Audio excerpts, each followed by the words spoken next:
Hello मेरे प्यारे विद्यार्थियों, कैसे हैं आप लोग। होप आप सब बढ़िया होंगे बच्चों। मैं भी एकदम बढ़िया हूं। Yes, good afternoon everyone. चलिए भाई, आज मैं आपको एक बात बताने आया हूं। सर क्या बात बताने आए हो? आपको पता है? सर नहीं पता है, बता दो सर। अरे बता दो सर। अच्छा बेटा, तुम इतना बोल रहे हो तो बता देता हूं मैं तुम्हें।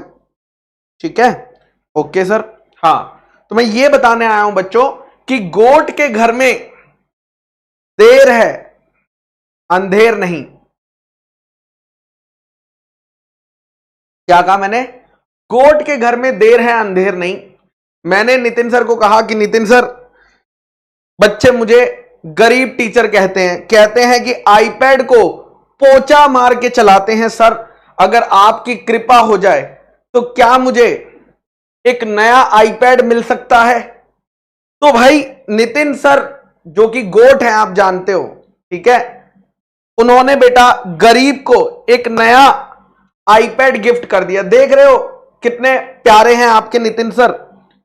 ओके सर, और बहुत बड़ा आईपैड है बेटा, मतलब डबल साइज का आईपैड है।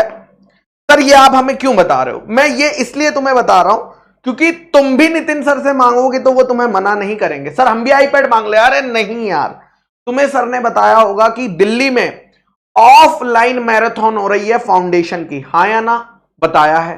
तो तुम भी नितिन सर से रिक्वेस्ट कर सकते हो कि भैया मई 24 में हमें ऑफलाइन मैराथन चाहिए इंटर की। अगर आप रिक्वेस्ट करो तो क्या पता वो आपको भी दे दे।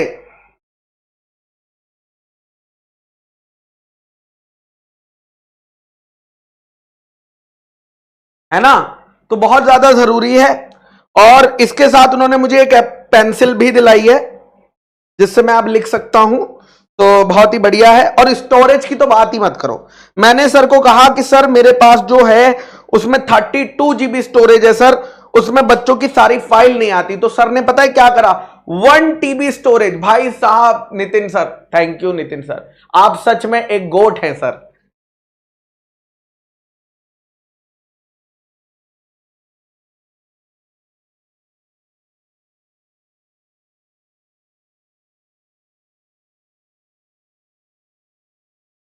चलिए, तो आज की क्लास स्टार्ट करते हैं। पढ़ाएंगे हम पुराने आईपैड से ही।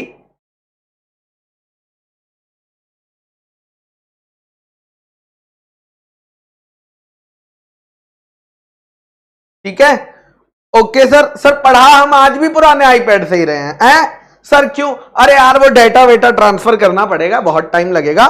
जो चल रहा है, पता चला तुम्हारी सारी फाइलें उड़ गई तो तुम क्या करोगे?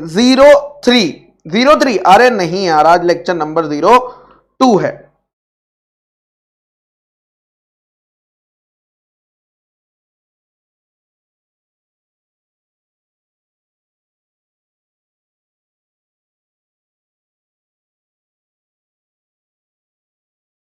चलिए ठीक है, आइए क्लास को स्टार्ट करते हैं। आज का जो टारगेट है, ठीक है,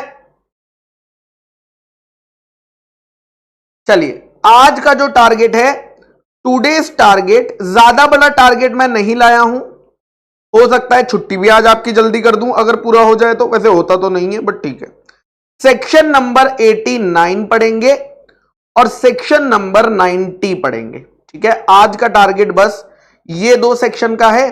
1 घंटा इस पे लगाएंगे, 1 घंटा इस पे लगाएंगे।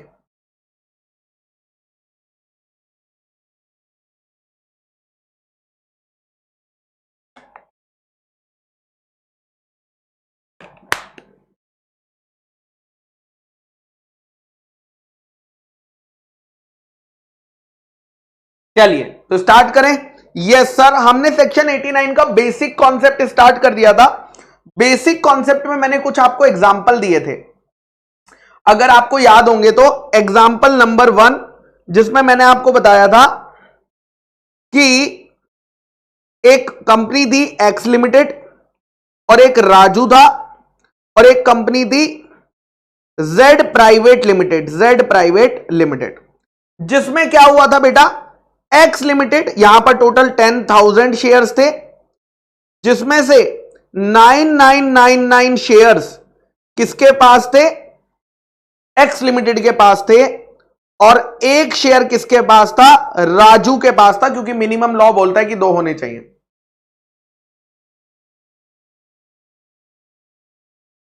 ठीक है। Okay sir. अब यहां पर मैंने आपको बताया था कि 9999 शेयर्स का रजिस्टर्ड ओनर कौन था? रजिस्टर्ड ओनर कौन था? एक्स लिमिटेड थी। और बेनिफिशियल ओनर कौन था? मैंने बताया था एक्स लिमिटेड थी। ठीक है। यहां पर जो एक शेयर था उसका ओनर कौन था? रजिस्टर्ड ओनर राजू था और बेनिफिशियल ओनर एक्स लिमिटेड थी। मैंने आपको ऐसा बताया था। ओके, ठीक है। चलिए, नाउ यहां पर अगर मैं बात करता हूं मेरे बच्चा एक्स लिमिटेड और राजू की, तो लॉ कहता है, ध्यान से सुनना, सेक्शन नंबर 89 बोलता है, क्या बोलता है? मुझे एक बारी पेज नंबर जरा देखना पड़ेगा, कहां गया? ये रहा। ठीक है, इसको काट दो, इसकी हमें जरूरत नहीं है। सीधा हम लोग यहां से स्टार्ट करेंगे। ठीक है, पेज नंबर 7.12 से, पेज नंबर 7.12 से। हाँ शिल्पा बेटा, क्योंकि वो मेरी हैंडराइटिंग नहीं है, बस इसीलिए मस्त है। किस्मत की बात यही है। ठीक है, यहां पर ध्यान से सुनना। A person whose name is entered in the register of members of a company as the holder of shares but who does not hold the beneficial interest in such shares, जिसको हम बोलेंगे रजिस्टर्ड ओनर। यहां पर मुझे बताओ, राजू की बात हो रही है या एक्स लिमिटेड की बात हो रही है? जल्दी से बताओ, इस लाइन को पढ़कर आपको क्या लग रहा है? यहां पर राजू की बात कर रहे हैं या एक्स लिमिटेड की? ये बात कर रहे हैं उसकी जिसका नाम रजिस्टर में तो लिखा है लेकिन वो बेनिफिशियल ओनर नहीं है। मतलब किसकी बात कर रहे हैं? राजू। राजू कौन है? Registered owner. तो सेक्शन 89 बोलता है कि रजिस्टर्ड ओनर तुम्हें ना फाइल करना पड़ेगा। तुम्हें क्या फाइल करना पड़ेगा? कंपनी के साथ। कौन सी कंपनी के साथ अभी बताएंगे। क्या एक डिक्लेरेशन कौन से फॉर्म में? MGT 4 में फाइल करनी पड़ेगी। उस MGT 4 में क्या बताओगे राजू? कि उस बेनिफिशियल ओनर का नाम बता देना जिसके बिहाफ पर तुम शेयर्स होल्ड करते हो। ठीक है, ओके ओके सर। तो यहां पर मेरे बच्चा उन्होंने बोला कि राजू तुम कौन हो? रजिस्टर्ड ओनर हो और तुम कंपनी के पास, कौन सी कंपनी? जेड प्राइवेट लिमिटेड की बात कर रहे हैं। तुम कंपनी के पास क्या करोगे? MGT 4 फाइल कर देना। MGT 4 फाइल कर देना। ठीक है, ओके सर। और उस MGT 4 में क्या बताओगे? उस MGT 4 में तुम ये बताओगे, राजू बताएगा कि भाई नाम मेरा है, नाम तो मेरा है लेकिन शेयर्स किसके हैं? एक्स लिमिटेड के हैं। शेयर्स एक्स लिमिटेड के हैं। ओके सर, ये वाली बात भी हमने बता दी। Shawl be made. कितने दिन में बता दोगे? 30 दिन के अंदर बता देना है। कितने? 30 days on which his name is entered in the register of members. यानी कितने दिन के अंदर बताना है? 30 डेज के अंदर हमें कंपनी को यह फाइल करना है। नेक्स्ट पॉइंट आता है बच्चों, सेकंड पॉइंट। क्या बोलता है? कोई भी पर्सन जो खरीदता है बेनिफिशियल इंटरेस्ट को या होल्ड करता है बेनिफिशियल इंटरेस्ट को कंपनी के शेयर में, वो डिक्लेरेशन देगा कंपनी को MGT 5 में। यहां पर किसकी बात हो रही है? राजू की बात हो रही है या राजू की बात हो रही है या एक्स लिमिटेड की बात हो रही है? तो यहां पर उसकी बात कर रही है जिसके नाम पर बेनिफिशियल इंटरेस्ट है। यानी यहां पर बात हो रही है एक्स लिमिटेड की, कि एक्स लिमिटेड भी कंपनी को MGT 5 में 30 दिन के अंदर बता देगा कि उसका कौन से शेयर में कितना इंटरेस्ट है, और यह बात वो बता देगा। प्लस वो ये भी बताएगा कि उन शेयर्स पे किसका नाम रजिस्टर में मेंशन है। यानी यहां पर बेटा एक्स लिमिटेड कंपनी के पास MGT 5 फाइल करेगी, जिसमें क्या लिखा होगा? जिसमें यह बात लिखी होगी कि राजू के पास जो एक शेयर है ना, उसका बेनिफिशियल ओनर मैं हूं। और यह बात भी वो क्या बता देगा? 30 दिन के अंदर बता देगा। अब क्वेश्चन आता है, सर क्वेश्चन ये है, क्या दोनों एक तरह से टैली करेंगे कि नहीं? मुझे बताओ, राजू से आया MGT4 और एक्स लिमिटेड से आया MGT5, टैली करेगा या नहीं करेगा?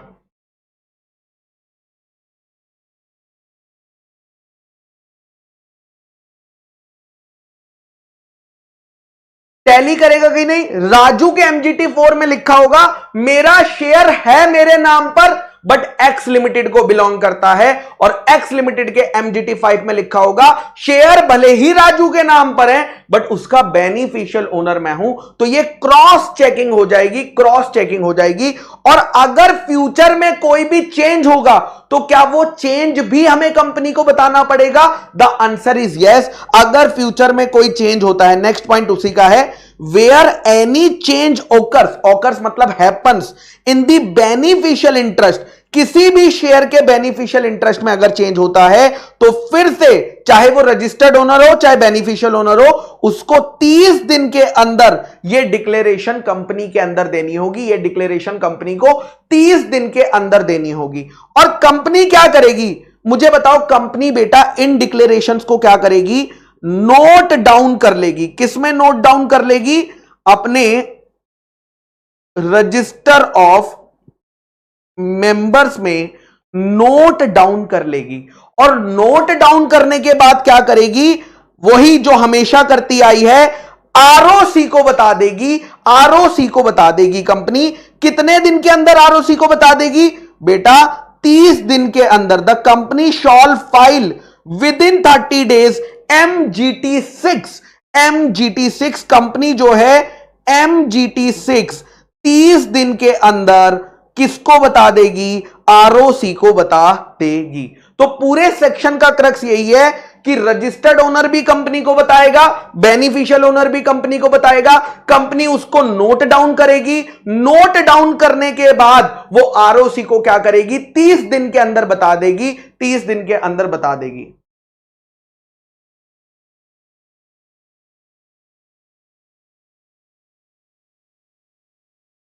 हाँ, दिव्यम कह रहा है ये कंपनी क्या है? कंपनी बेटा, company means a company incorporated under this act और प्रीवियस कंपनी लॉ। बेटा दिव्यम ठीक है। तो यहां पर ये कौन सी कंपनी की बात हो रही है? ऑफ कोर्स बेटा, जिस कंपनी के रजिस्टर्ड होल्डर हो, जिस कंपनी के बेनिफिशियल ओनर हो, यानी यहां पर हम बात कर रहे हैं जेड प्राइवेट लिमिटेड की। जेड प्राइवेट लिमिटेड की। Very simple. Okay sir, got your point sir, got your point sir. ठीक है। अच्छा, इससे बताओ फायदा क्या होगा? क्या कोई मुझे इसका फायदा बता सकता है? इस प्रोसेस को करने का फायदा एक्स लिमिटेड को क्या होगा? सर, अगर कंपनी को पता होगा बेनिफिशियल ओनर कौन है, तो मीटिंग में जब वोटिंग होगी तो उस वोटिंग पे राइट कौन डालेगा? राजू डालेगा या एक्स लिमिटेड डालेगा? क्या बोला मैंने? जब कंपनी जनरल मीटिंग बुलाएगी, जब कंपनी जनरल मीटिंग बुलाएगी तो उस एक शेयर पर अब वोटिंग कौन करने आएगा? राजू करने आएगा या एक्स लिमिटेड करने आएगी? क्योंकि कंपनी को पता है कि वो एक शेयर है तो राजू के नाम पर, लेकिन उसका जो पावर है वो एक्स लिमिटेड के नाम पर है। तो किसको वो वोटिंग राइट दिया जाएगा?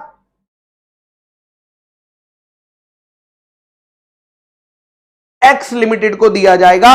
बट अगर एक्स लिमिटेड ये रिपोर्टिंग नहीं करते, भाई अगर वो लोग ये रिपोर्टिंग नहीं करते तो क्या उसे ये राइट्स मिलेंगे?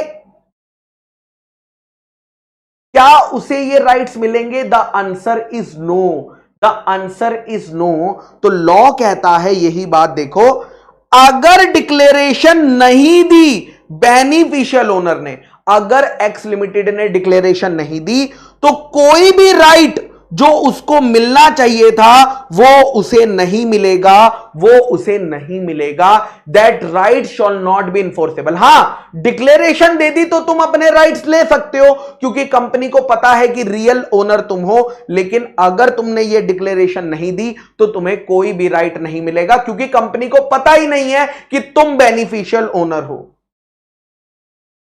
ठीक है, तो अगर डिक्लेरेशन दे दी तो एक्स लिमिटेड जाकर वोटिंग कर सकती है, लेकिन अगर डिक्लेरेशन नहीं दी तो वोटिंग कौन करेगा? राजू ही करेगा, क्योंकि कंपनी को पता ही नहीं है कि बेनिफिशियल ओनर कौन है।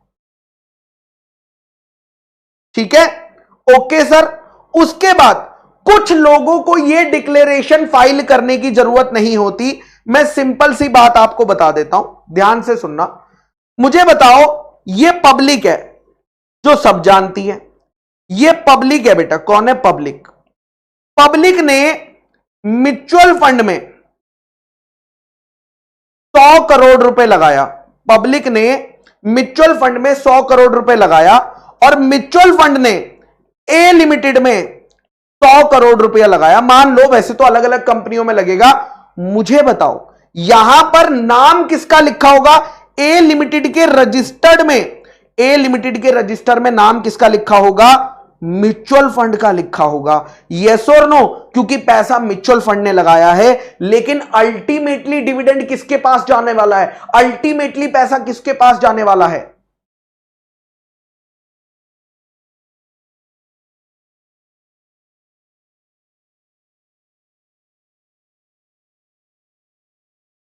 रईस बेटा 99% तो मिलेगा ही, उसमें तो दिमाग लगाना ही नहीं है। हम बात कर रहे हैं सिर्फ उस एक शेयर की जिसमें रजिस्टर्ड और बेनिफिशियल अलग है। पब्लिक का, बेनिफिशियल ओनर पब्लिक का। तो यहां पर क्वेश्चन आता है कि क्या इन्हें भी यहां पर क्या पब्लिक MGT4 फाइल करेगी और म्यूचुअल फंड MGT5 फाइल करेगा? तो लॉ कहता है नहीं। यहां पर एग्जम्पशन दी हुई है, प्लीज एक बारी इस एग्जम्पशन को रीड कर लीजिए। एमसीक्यू में आ सकती है, एमसीक्यू में आ सकती है, डायरेक्ट क्वेश्चन नहीं बनाएगा वो। कोई भी ट्रस्ट जो कि म्यूचुअल फंड बनाता है या वेंचर कैपिटल फंड बनाता है, जो सेबी से अप्रूव होता है, उन एंटिटीज को डिक्लेरेशन फाइल करने की जरूरत नहीं है। उन पर यह रूल लागू नहीं किया जाएगा। MGT4 MGT5 आप भूल जाइए।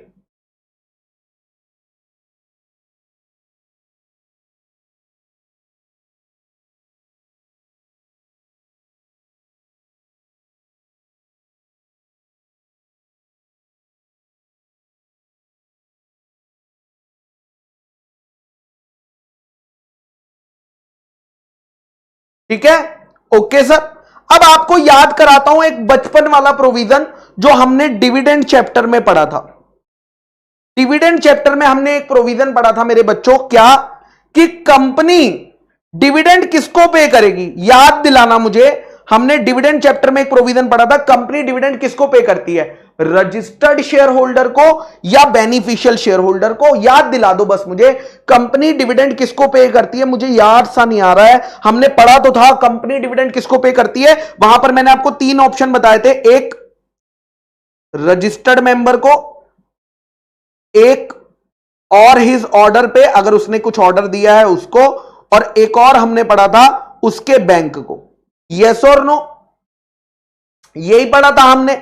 अब मान लो अगर कहां गई वो कंपनी, जेड प्राइवेट लिमिटेड को डिविडेंड देना है। ध्यान से सुनना जो मैं कह रहा हूं, ठीक है? जेड लिमिटेड 99999 शेयर्स का एक्स लिमिटेड को पे कर देती है और वन शेयर का राजू को पे कर देती है। क्यों? क्योंकि ये इनका रजिस्टर्ड ओनर है और ये इनका रजिस्टर्ड ओनर है। क्या यहां पर हम जेड प्राइवेट लिमिटेड था ना, एक सेकेंड, जेड, क्या यहां पर मैं जेड प्राइवेट लिमिटेड की गलती निकाल सकता हूं कि कंपनी, हां ये तुमने क्या कर दिया, इस शेयर का भी तुम एक्स लिमिटेड को दे देती? या वो कहेगी कि मैंने तो डिविडेंड का चैप्टर फॉलो किया था और मैंने पे कर दिया जिसका डिविडेंड नाम लिखा था, मुझे कुछ मत कहो, मेरी लायबिलिटी खत्म हो गई। अब राजू अपने आप एक्स लिमिटेड को दे देगा। अब राजू अपने आप जो पैसा आएगा वो देता रहेगा, मेरी लायबिलिटी खत्म हो गई, मेरी लायबिलिटी डिस्चार्ज हो गई। तो यहां पर नेक्स्ट पॉइंट यही लिखा हुआ है, क्या? Nothing contained in this section, मतलब ये सेक्शन नहीं रोकता कंपनी की ऑब्लिगेशन, मतलब कंपनी की ड्यूटी को।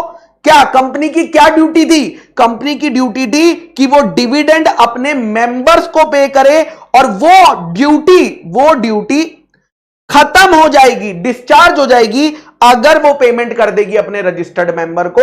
हम जेड प्राइवेट लिमिटेड पर किसी भी तरह का कोई भी रोक टोक नहीं लगा रहे हैं। डिविडेंड हमने उन्हें रजिस्टर्ड शेयर होल्डर को देने बोला था, अगर वो पे कर देती है कंपनी का काम खत्म हो जाता है, कंपनी का काम खत्म हो जाता है। ठीक है, ओके सर। चलिए नेक्स्ट पॉइंट आप एक बारी खुद रीड करके देखिए, आपको समझा या नहीं समझा। Just read this point. ठीक है,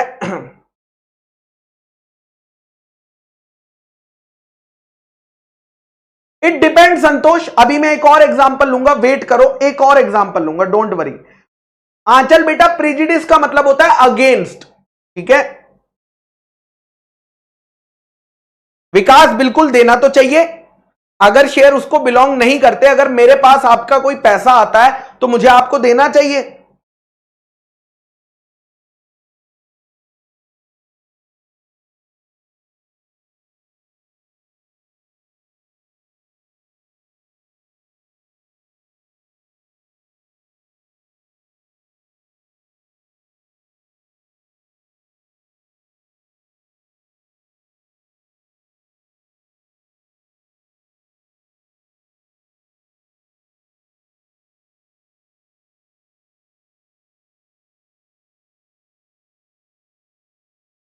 अर्नब राजू को कुछ नहीं मिलेगा क्योंकि राजू सिर्फ किसी के नाम पर होल्ड करता है, राजू का सामान नहीं है। मान लो आपकी मुर्गी मेरे घर पड़ी हुई थी, आपकी मुर्गी मेरे घर पड़ी हुई थी और उस मुर्गी ने अंडा दे दिया, तो क्या वो अंडा मेरा हो जाएगा या मुर्गी आपकी थी तो अंडा भी आपका रहेगा? बताओ जरा मुझे।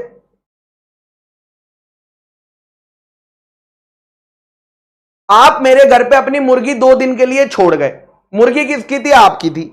मुर्गी ने पीछे से अंडा दे दिया, आप बताओ क्या जस्ट बिकॉज आपकी मुर्गी 2 दिन मेरे घर पे थी तो उसका अंडा मेरा हो जाएगा? नहीं ना यार, ओनर तो तुम ही हो, बस है मेरे पास।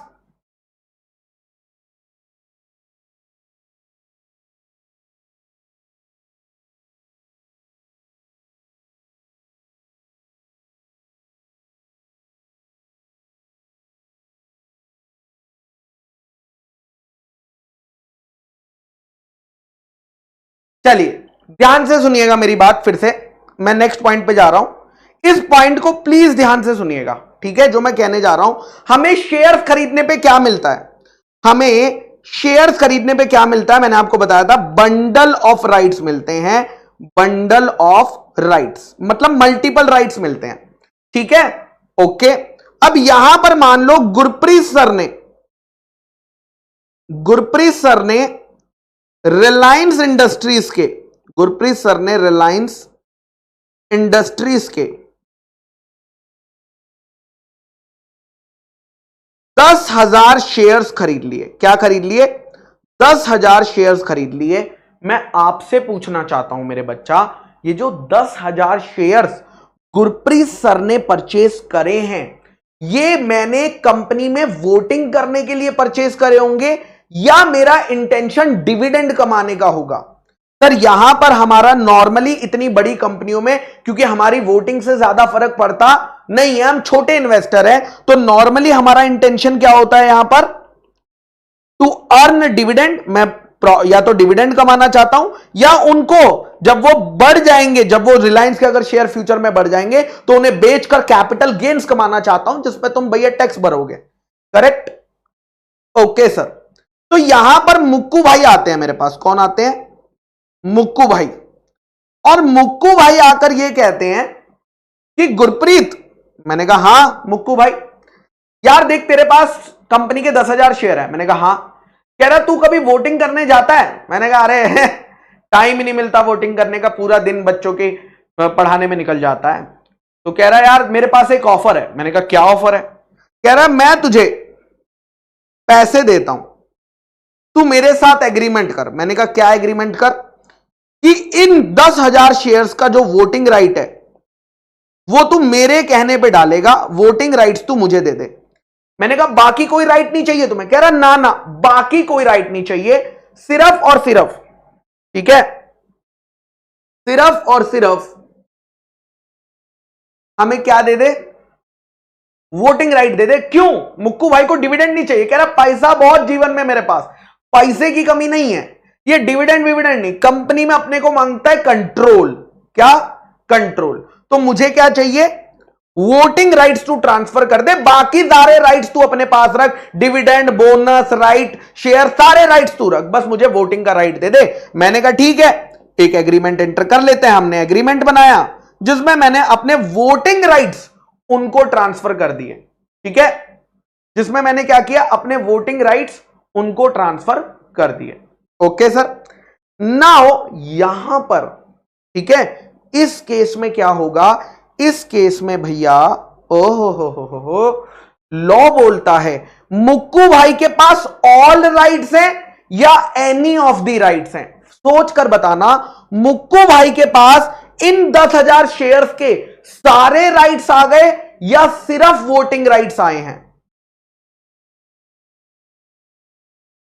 सिर्फ वोटिंग राइट्स। और यही बात बेटा यहां पर लिखी है, एक्सरसाइज ऑल राइट्स। या तो हो सकता है आपने सारे राइट्स दे दिए हो, या हो सकता है any of the rights. Any मतलब नॉट ऑल, नॉट ऑल, सारे नहीं करे, बट उसके कुछ राइट्स आपने ट्रांसफर कर दिए जो उस शेयर के साथ आपको मिले थे। या हो सकता है आपने डिविडेंड का राइट भी ट्रांसफर कर दिया, या हो सकता है आपने उसे डिविडेंड का राइट ट्रांसफर कर दिया हो। इसी को हम बोलेंगे बेनिफिशियल इंटरेस्ट। यानी मुक्कू भैया क्या बन जाएंगे? मुक्कू भैया बन जाएंगे बेनिफिशियल, मुक्कू भैया बन जाएंगे बेनिफिशियल ओनर। और मुक्कू भैया क्या फाइल करेंगे? MGT 5 फाइल करेंगे, गुरप्रीत सर MGT 4 फाइल करेंगे, और रिलायंस इंडस्ट्रीज MGT 6 फाइल करेगी ROC के साथ। और यहां पर ध्यान से समझना, जिस दिन यह एग्रीमेंट हुआ ना, उसके 30 दिन के अंदर यह फाइलिंग करी जाएगी, और जिस दिन रिलायंस को मिलेगा उसके 30 दिन के अंदर वो ROC को बताएगी कि भैया ऐसा ऐसा हुआ है। क्लियर है क्या सबको? यस और नो, पूरी की पूरी पिक्चर, गुरप्रीत सर, मुक्कू भाई और रिलायंस की कहानी। ठीक है, दिव्यम कह रहा है पर बेनिफिशियल ओनर बनेंगे कैसे? अभी तो आपके सामने बताया कि कैसे बेनिफिशियल ओनर बनेंगे बेटा दिव्यम, ये तुम्हारे सामने ही तो बन गए। और अब कंपनी को भी पता है, अब कंपनी क्या करेगी? अपने रजिस्टर में उन 10,000 शेयर के बाजू में लिख लेगी, क्या लिख लेगी?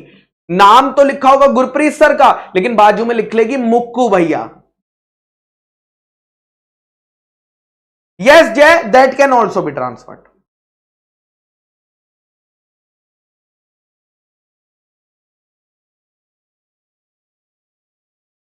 चलिए ठीक है, ओके सर। चलिए नेक्स्ट पॉइंट पर चलते हैं। यहां पर मुझे बताओ, क्या सेक्शन 89 में आप बताना, क्या सिर्फ वोटिंग राइट्स की बात हुई है या कोई भी राइट्स की बात हुई है? सारे सोचकर बताओ, क्या सिर्फ वोटिंग राइट्स की बात हुई है या कोई भी राइट्स की बात हुई है? एक्चुअली में एक शेयर में जो सबसे दो इंपॉर्टेंट राइट्स होते हैं ना, वो कौन से होते हैं? एक होता है वोटिंग राइट और एक होता है डिविडेंड राइट। यही सबसे मोस्ट इंपॉर्टेंट राइट्स होते हैं एक शेयर में। ठीक है, चलिए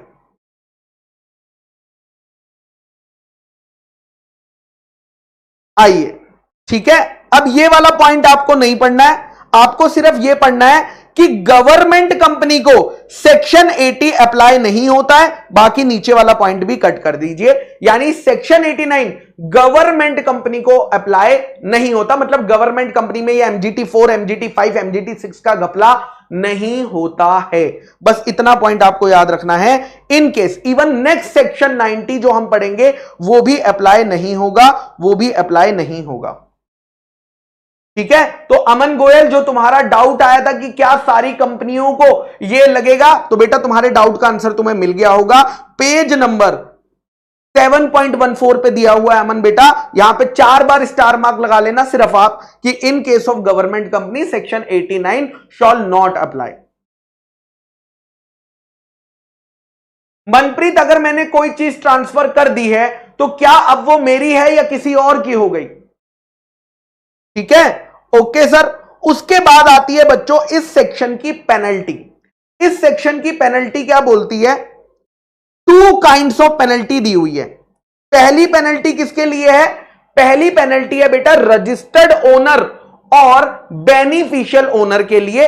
अगर वो कंपनी को नहीं बताते तो उनकी वाट कैसे लगाई जाएगी, और अगर कंपनी आरओसी को नहीं बताती तो उसकी वाट कैसे लगाई जाएगी। तो देखो, if any person fails to make a declaration under subsection 1, subsection 1 किसकी बात कर रहे हैं बेटा, राजू की बात कर रहे हैं, रजिस्टर्ड ओनर की बात कर रहे हैं, रजिस्टर्ड ओनर की। अगर रजिस्टर्ड ओनर कंपनी को नहीं बताता, या सब सेक्शन 2 यानी बेनिफिशियल ओनर नहीं बताता, या सब सेक्शन 3 कोई भी फ्यूचर बताने के बाद अगर फ्यूचर में कोई चेंज आया उस ओनरशिप में, वो ये दोनों नहीं बताते, तो इन पर लगेगी पेनल्टी। कितने की पेनल्टी लगेगी, 50,000 रुपए की पेनल्टी लगेगी। कितने की पेनल्टी, 50,000 रुपए की पेनल्टी। ये तो वन टाइम पेनल्टी हो गई। इसके बाद जितने दिन तक तुम फाइल नहीं करोगे ना, आपके ऊपर फर्दर पेनल्टी लगेगी। कितनी, यानी 50,000 तो लगी गए, प्लस 200 रुपीज पर डे लगते रहेंगे। कब तक लगते रहेंगे, जब तक तुम वो MGT 4 या MGT 5 फाइल नहीं कर देते। लेकिन मैक्सिमम कितना जाएगा, 5 लाख रुपए तक मैक्सिमम अमाउंट जा सकता है, 5 लाख रुपए तक। ठीक है, ओके। चलिए, नेक्स्ट आता है relating to default made by a company. अगर कंपनी आरओसी को 30 दिन में नहीं बताती, क्योंकि कंपनी को आरओसी को 30 दिन के अंदर बताना था, अगर कंपनी आरओसी को MGT 6 में 30 दिन में नहीं बताती, तो उस केस में कंपनी और कंपनी के वो घटिया ऑफिसर जिनकी गलती थी, उनके ऊपर पेनल्टी लगा दी जाएगी 1,000 रुपए पर डे की। ओ माय गॉड्स, और मैक्सिमम कितनी, 5 लाख रुपए कंपनी के लिए और 2 लाख रुपए ऑफिसर इन डिफॉल्ट के लिए ये पेनल्टी लगा दी जाएगी। ठीक है, ओके सर। अब चलते हैं हम लोग सेक्शन नंबर 90 पर। ठीक है, कौन से सेक्शन पर चलेंगे, सेक्शन नंबर 90। इस सेक्शन में आपको रातों की नींद उड़ जाएगी। क्या उड़ जाएगी बेटा, रातों की नींद उड़ जाएगी। अगर आप ये ध्यान से नहीं समझोगे तब उड़ेगी, वैसे नहीं उड़ेगी। ठीक है, यह सेक्शन बात करता है बेटा सिग्निफिकेंट बेनिफिशियल ओनरशिप के बारे में। ठीक है, ओनरशिप के बारे में, सिग्निफिकेंट बेनिफिशियल ओनरशिप के बारे में यह बात करता है। और कई बच्चे तो पहले 89 और 90 में ही फर्क नहीं समझ पाते 4 दिनों तक, है ना। तो ध्यान से समझिएगा कि यहां पर क्या बोला गया है। यहां पर ना सेक्शन 19 का क्या पर्पस है वो समझ लो।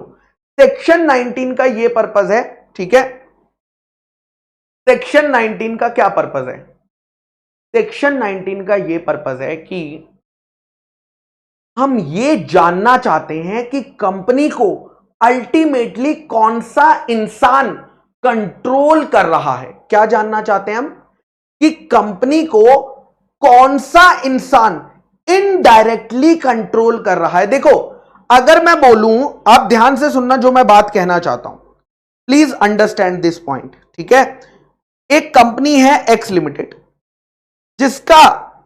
जिसमें A limited, B limited, C limited, D limited, ये पांचों शेयर होल्डर्स हैं, डी लिमिटेड, और मान लो ई लिमिटेड भी है, ठीक है, एफ लिमिटेड भी है, ठीक है, 1 2 3 4 5 6 जी लिमिटेड।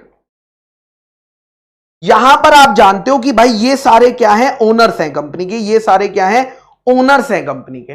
बट जब डिसीजन मेकिंग होती होगी, क्या कंपनी एक इंसान है जो डिसीजन ले रही होगी, यस और नो?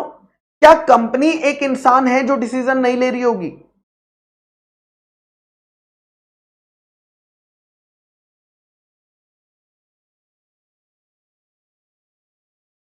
भाई ये कंपनी एक इंसान नहीं है। अल्टीमेटली जो शेयर्स इसके पास हैं, उसका डिसीजन तो कोई इंडिविजुअल ही ले रहा होगा ना। उसका डिसीजन मेकिंग तो किसी इंडिविजुअल के पास होगा कि नहीं, हाँ या ना? यस सर, सही कह रहे हो आप सर। उसका अल्टीमेटली डिसीजन मेकिंग किसी इंडिविजुअल के पास होगा। ठीक है,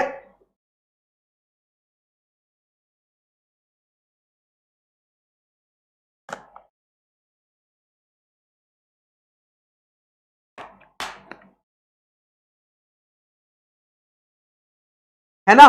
तो यहीं पर बेटा लॉ ने कहा कि हमें उन इंसानों को ढूंढने की जरूरत है जो हमारी कंपनी में इनडायरेक्टली 10% वोटिंग पावर का राइट रखते हैं। हम उन लोगों को ढूंढने की कोशिश कर रहे हैं, हम लोग उन लोगों को ढूंढने की कोशिश कर रहे हैं। दनियल कह रहा है सर सेक्शन नंबर 89 की पेनल्टी नहीं समझी। क्या है बेटा पेनल्टी में बताओ, एग्जैक्टली क्या नहीं समझा तुम्हें बताओ। तुम्हारी पहले आगे क्वेरी ले लेते हैं फिर चलते हैं 19 पे। बताओ बेटा दनियल क्या एग्जैक्टली नहीं समझा पेनल्टी पे। क्या लिखा है, अगर कंपनी ने फाइल नहीं करी टाइम पर तो कंपनी के ऊपर क्या लग जाएगी, पेनल्टी लग जाएगी 1000 रुपए पर डे की। मैक्सिमम कितनी होगी, 5 लाख रुपए की, ठीक है।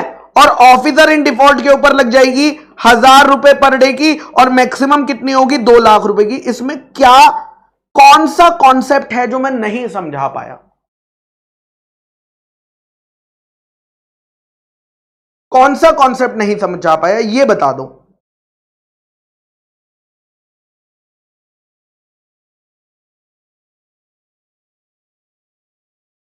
बताओ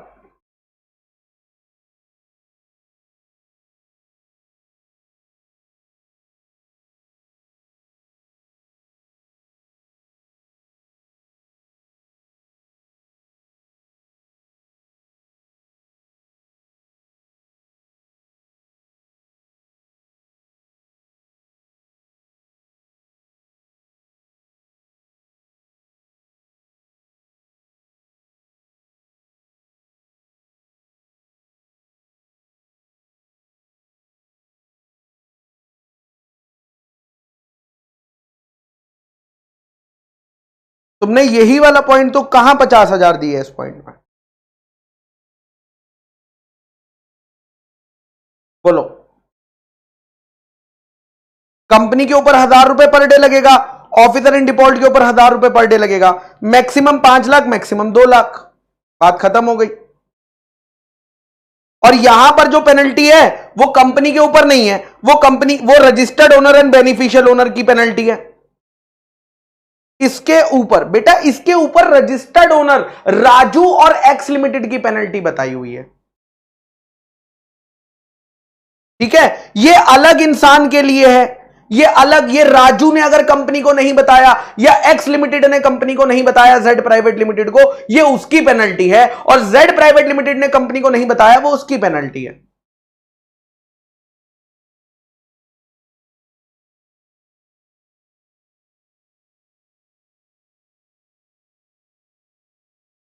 चलिए ठीक है, ओके सर। वापस चलते हैं हम लोग कॉन्सेप्ट पर, ठीक है। वापस हम लोग कॉन्सेप्ट पर चलते हैं। आइए, सबसे पहला कॉन्सेप्ट जिससे कि एमसीक्यू बन सकते हैं वो है व्हाट इज, यहां से आपको बताएंगे। व्हाट इज रहने दीजिए, हु इज कर लेते हैं, ज्यादा बेटर रहेगा। Who is significant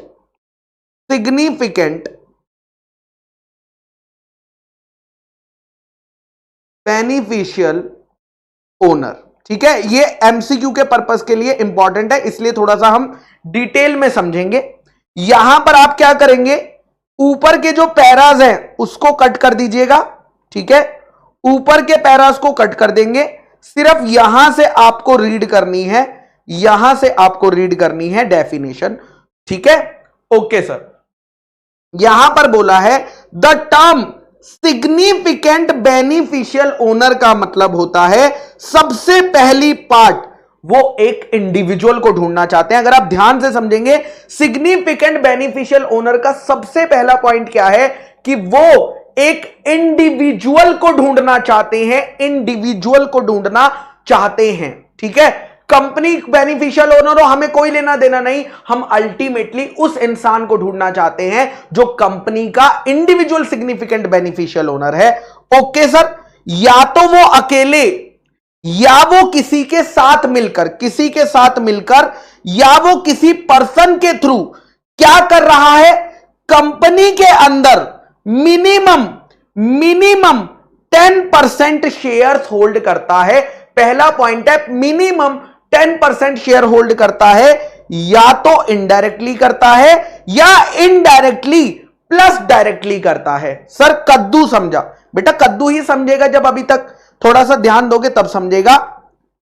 case 1, case 2, case 3, ठीक है, ध्यान से समझना सारे केसेस। ओके, एक कंपनी है बेटा अदानी ट्रांसमिशन लिमिटेड। एक कंपनी क्या है? Adani transmission limited. Okay sir, यहां पर मोदी जी, मुझे नहीं पता कौन मोदी जी, ठीक है, चलिए ठीक है, यहां पर मोदी जी 10 मान लीजिए 20% होल्ड करते हैं, केस 1। ओके ओके सर, दूसरा मान लीजिए एक एलएलपी है जेएमएलएलपी, जेएमएलएलपी जो अदानी ट्रांसमिशन में ठीक है 20% होल्ड करती है, जिसमें ठीक है, जिसमें मोदी जी 80% शेयर होल्ड करते हैं। जिस एलएलपी में 80% शेयर्स, मतलब प्रॉफिट शेयर की बात हो रही है ना। फिर आप कहोगे सर एलएलपी के कहां शेयर होते हैं, मैं जानता हूं आपका पहला सवाल यही आएगा। केस 3, मान लीजिए मोदी जी जेएमएलएलपी अदानी, ठीक है, अदानी ट्रांसमिशन लिमिटेड, ठीक है। Okay sir, Modi ji directly इस कंपनी में 1% होल्ड करते हैं, इस कंपनी में यहां से 9% होल्ड करते हैं, और यहां पर मोदी जी 51% होल्ड करते हैं शेयर, ठीक है। Okay sir, now the question is in तीनों केसेस में कौन से केसेस में आप ये बोलोगे कि Modi ji significant beneficial owner हैं कंपनी के, ठीक है। कौन से केस में आपको बताना है मुझे, केस 1, केस 2 या केस 3, इन तीनों केसेस में से कौन से केसेस में आप बताएंगे कि यहां पर जो है सिग्निफिकेंट बेनिफिशियल ओनर माना जाएगा। बाकी 39% किसके आ रहे, किसी के भी हो, हमें उससे क्या लेना देना, पब्लिक के हैं, कबूतरों के हैं, हमें उससे कोई लेना देना नहीं है, हमें इनसे लेना देना है। पब्लिक के हैं, एक्स लिमिटेड के हैं भाई, हमें उससे कोई लेना देना नहीं है अमन बेटा। बाकी किसके हैं, क्वेश्चन में इतना ही डेटा आएगा तुम्हारे आईसीआई के क्वेश्चन में, तुम लिख देना वहां आंसर में कि sir I want to first know कि remaining shares are hold by then I will be able to answer, ठीक है। तो यहां पर देखो, अगर आप ध्यान से पढ़ोगे, ध्यान लगा के, बिल्कुल ध्यान से पढ़ना, ध्यान से क्या कह रहे हैं, जो इनडायरेक्टली होल्ड करता है, पहला ऑप्शन क्या है, पहला ऑप्शन है जो कि इनडायरेक्टली होल्ड करता है, और दूसरा ऑप्शन क्या है, दूसरा ऑप्शन क्या है, इनडायरेक्टली होल्ड नहीं करता, डायरेक्टली प्लस इनडायरेक्टली होल्ड करता है, डायरेक्टली प्लस इनडायरेक्टली होल्ड करता है, उसको हम कहेंगे सिग्निफिकेंट बेनिफिशियल ओनर। उसको हम सेक्शन 90 में पकड़ना चाहते हैं, यानी यहां पर ये वाला कौन सा है बेटा, डायरेक्टली है ना, तो यहां पर हमें इसे सिग्निफिकेंट बेनिफिशियल ओनर नहीं कहेंगे, हम इसे सिग्निफिकेंट रजिस्टर्ड ओनर है। इससे हमें कोई लेना देना नहीं है, इससे हमें कोई लेना देना नहीं है, क्योंकि ये तो कंपनी को और दुनिया को पता है कि कंपनी में ये 20% होल्ड करते हैं, रजिस्टर ऑफ मेंबर खोलो पता चल जाएगा। लेकिन मेरे बच्चा सेकंड केस में अगर आप ध्यान से देखोगे तो सर इनडायरेक्टली कितना होल्ड करते हैं, इनडायरेक्टली मिनिमम 10% यानी 20% होल्ड करते हैं, तो यहां पर हमें इस कंपनी का क्या बोला जाएगा, सिग्निफिकेंट बेनिफिशियल ओनर बोला जाएगा। और यहां पर इस केस में डायरेक्टली 1% और इनडायरेक्टली 9% होल्ड करते हैं, तो यहां पर इसे क्या बोला जाएगा? मोदी जी को सिग्निफिकेंट बेनिफिशियल ओनर बोला जाएगा, सिग्निफिकेंट बेनिफिशियल ओनर बोला जाएगा। Is it clear? यस और नो? क्या इन तीनों एग्जांपल्स में किसी को कोई डाउट है क्या सिग्निफिकेंट बेनिफिशियल ओनर के?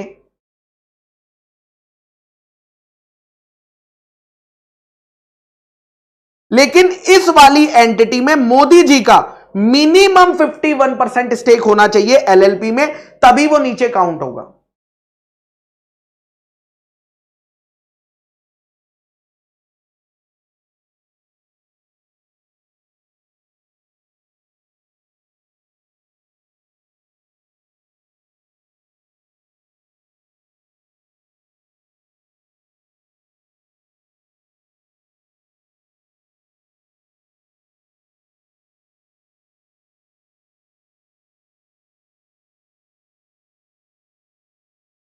दनियल बेटा, एसआरओ के बारे में लॉ में कुछ नहीं लिखा हुआ, सिर्फ ये सेक्शन बात एसबीओ की करता है।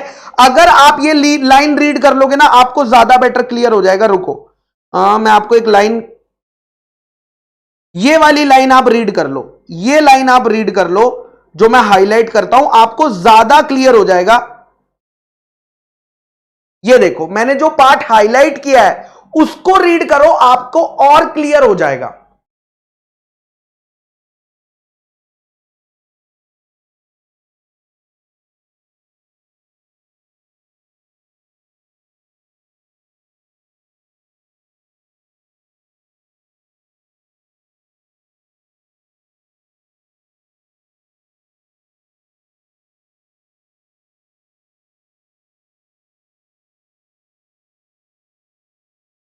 क्या पॉइंट पता चला आपको? क्या बोला उसने? क्लियरली लॉ में लिख दिया, अगर इंडिविजुअल इनडायरेक्टली होल्ड नहीं करता तो हम उसे सिग्निफिकेंट बेनिफिशियल ओनर यानी इस सेक्शन में कवर नहीं करेंगे, इस सेक्शन में कवर नहीं करेंगे। स्टेक मतलब हिस्सा दिव्यम, ठीक है। क्या बोला कि अगर इंडिविजुअल तुम्हारा कोई इनडायरेक्ट होल्डिंग नहीं है तो तुम्हें सिग्निफिकेंट बेनिफिशियल ओनर में काउंट नहीं किया जाएगा। सेक्शन में क्लियरली मेंशन है, इसीलिए केस 1 में हमने उसे कवर नहीं किया। यानी इनडायरेक्टली होना ही चाहिए अगर तुम्हें सेक्शन 90 के घेरे में आना है, क्योंकि सेक्शन 90 का इंटेंशन ही यही है, उन लोगों को पकड़ना जो इनडायरेक्टली कहीं ना कहीं कंपनी में एक मेजर पार्ट को कंट्रोल कर रहे हैं बैठे हुए।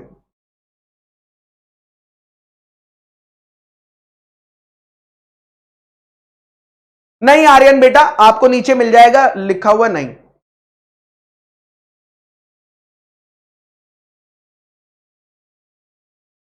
चलो यहां पर देख लेते हैं, नॉट लेस देन 10%, यानी मिनिमम 10%, ठीक है भावना। नॉट लेस देन मतलब नॉट लेस देन 10% से कम नहीं होना चाहिए, 10% या उससे ज्यादा हो सकता है।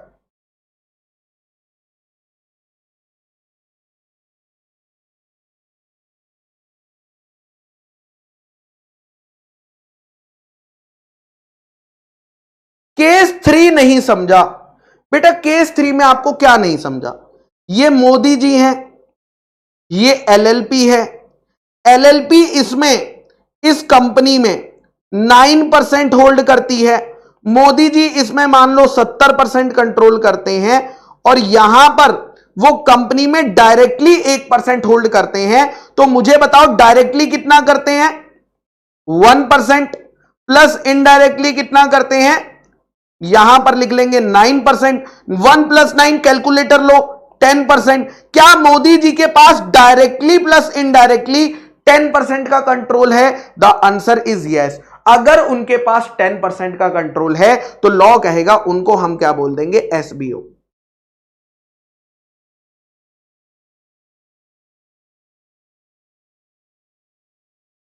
एलएलपी में मुझे बताओ दिव्यम, क्या शेयर्स होते हैं?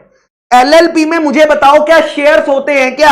यहां पर तो आपका हिस्सा होगा ना, कि आपके पास यहां पर मोदी जी के पास अगर इस इनडायरेक्ट होल्डिंग को काउंट करना है तो आपके पास मिनिमम 55% इस एलएलपी में होने चाहिए, तब हम इनडायरेक्ट वाले में से काउंट करेंगे।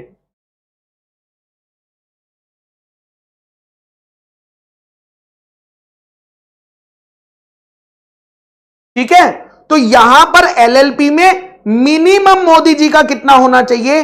51% होना चाहिए, अकेले या मिलाकर।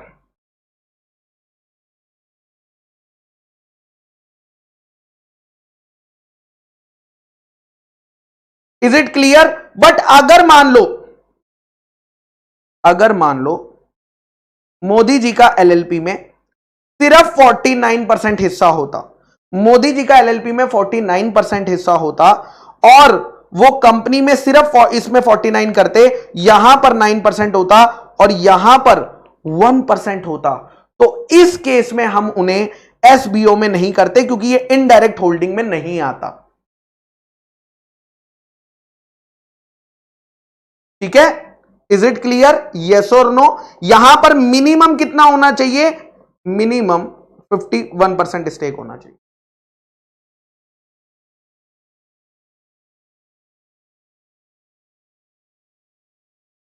चलिए, आराध्या बोल रही है सर, अगर आराध्या का क्वेश्चन है सर, अगर मोदी जी डायरेक्टली 9% करते कंपनी में और एलएलपी के थ्रू 1% करते, तो क्या इन्हें सिग्निफिकेंट बेनिफिशियल ओनर कहा जाता? क्या मुझे बताओ, क्या अभी भी Modi ji significant beneficial owner होते या नहीं होते?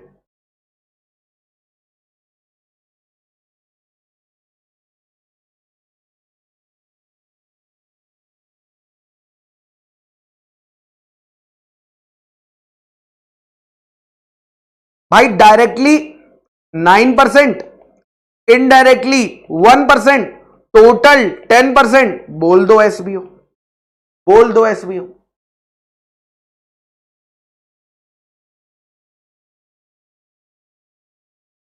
ठीक है, तो यही बहुत ही सिंपल सी बात यहां पर बोली गई है कि अगर आप कंपनी के शेयर्स में मिनिमम 10% शेयर होल्ड करते हैं, ठीक है अमन बेटा, ये तो तुम्हें यार किताब पढ़ के पता चलेगा ना कि कितना बोला है।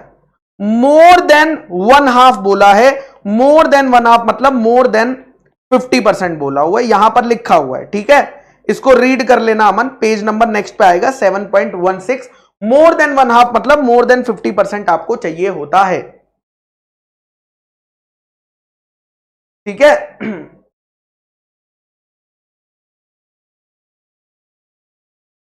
चलिए ओके सर, नेक्स्ट पॉइंट पर चलते हैं। अगर किसी कंपनी में शेयर्स नहीं होंगे तो वहां पर सिर्फ वोटिंग राइट्स होंगे, जैसे कि कंपनी लिमिटेड बाय गारंटी में शेयर्स नहीं होते, तो वहां पर तुम क्या देख लेना? वोटिंग राइट्स देख लेना कि 10% वोटिंग राइट्स किसके पास है, 10% वोटिंग राइट्स किसके पास है। ठीक है, 10% वोटिंग राइट्स किसके पास है?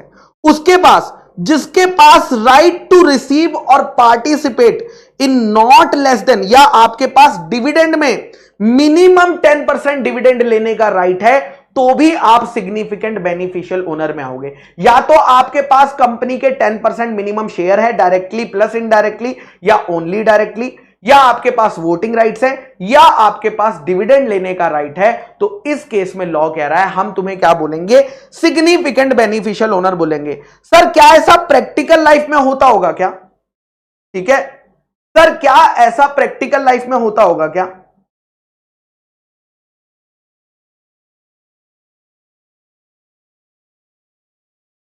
ठीक है, क्या ऐसा प्रैक्टिकल लाइफ में होता होगा? आपको क्या लगता है?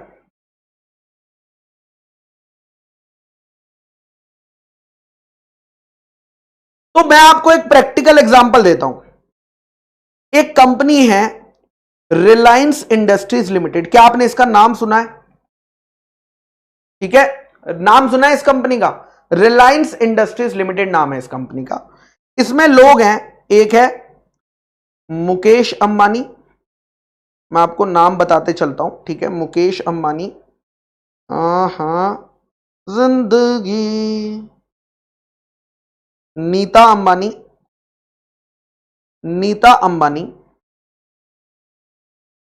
नीता अंबानी, ईशा अंबानी, ईशा अंबानी और अनंत अंबानी, आकाश अंबानी, अनंत अंबानी और एक और नाम लिख लेते हैं आकाश अंबानी। ठीक है, ओके सर। यहां पर ये लोग डायरेक्टली 0.12%, मुकेश अंबानी 0.12%, नीता अंबानी 0.12%, ईशा अंबानी डायरेक्टली 0.12% और अनंत अंबानी 0.12% होल्ड करता है। ठीक है, ओके। यकीन नहीं आ रहा होगा आपको? हां सर, हमें आप पे बिल्कुल यकीन नहीं है, आप एक नंबर के फ्रॉडी। बेटा ऐसा मत कहो बेटा, कैमरा पे रिकॉर्डिंग चल रही है। ये देखो, आपके सामने दिखाता हूं, ये देखो, मुकेश अंबानी 0.12%।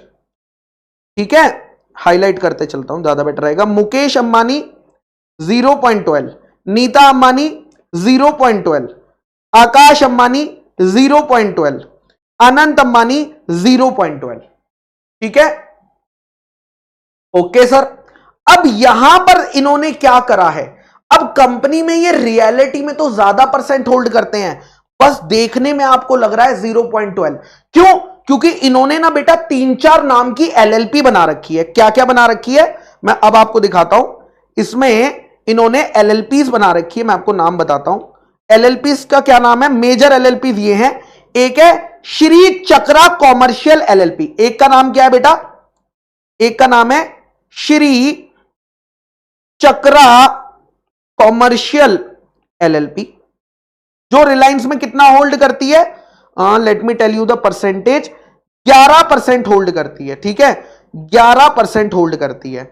उसके बाद नेक्स्ट आती है देवर्षि कॉमर्शियल एलएलपी, जो इस कंपनी में कितना होल्ड करती है, 8%। देवर्षि कॉमर्शियल एलएलपी, एक और एलएलपी ले आता हूं, देवर्षि कॉमर्शियल एलएलपी, जो कितना होल्ड करती है, 8% होल्ड करती है, 8.26%।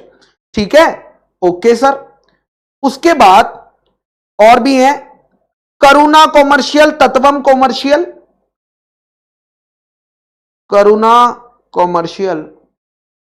ठीक है,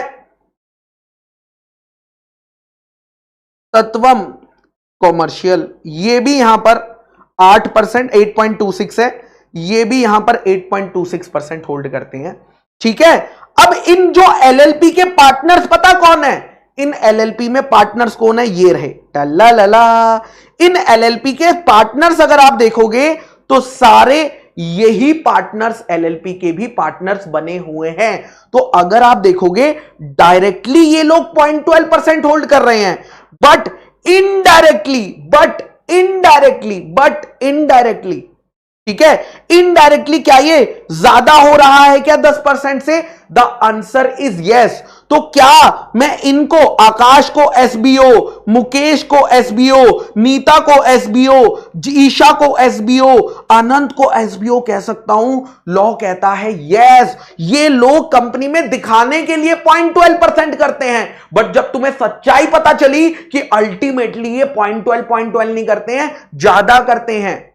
ठीक है, तो यहां पर अगर तुम देखोगे, सारे बच्चे एक साथ देखो, रीड करेंगे, रीड करो क्या लिखा हुआ है, सारे बच्चे पढ़ो। Statement showing details of significant beneficial owners, जिसमें बेनिफिशियल ओनर का नाम ये लिखा हुआ है और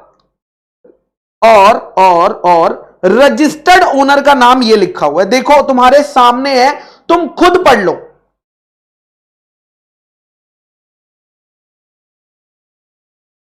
तुम खुद पढ़ लो, ये देखो, मुकेश, नीता अंबानी, ईशा कौन है, बेनिफिशियल ओनर है। रजिस्टर्ड ओनर कौन है, कॉमर्शियल एलएलपी। ये सब क्या है, एसबीओ है। देवर्षि कॉमर्शियल क्या है और कितना परसेंट है, 10%, 8%, 8%, 1.8, ऐसे करके इन्होंने परसेंटेज बताई हुई है। क्या आप फील कर पा रहे हो? ये सारे के सारे ये लोग क्या करते हैं, इनडायरेक्टली होल्ड करती है पूरी फैमिली कंपनी में शेयर्स को। और इसी बात को पकड़ने के लिए सेक्शन नंबर 90 को डाला गया कि अल्टीमेटली वो इंसान कौन है जो कंपनी की 10% वोटिंग पावर में पावर रखता है।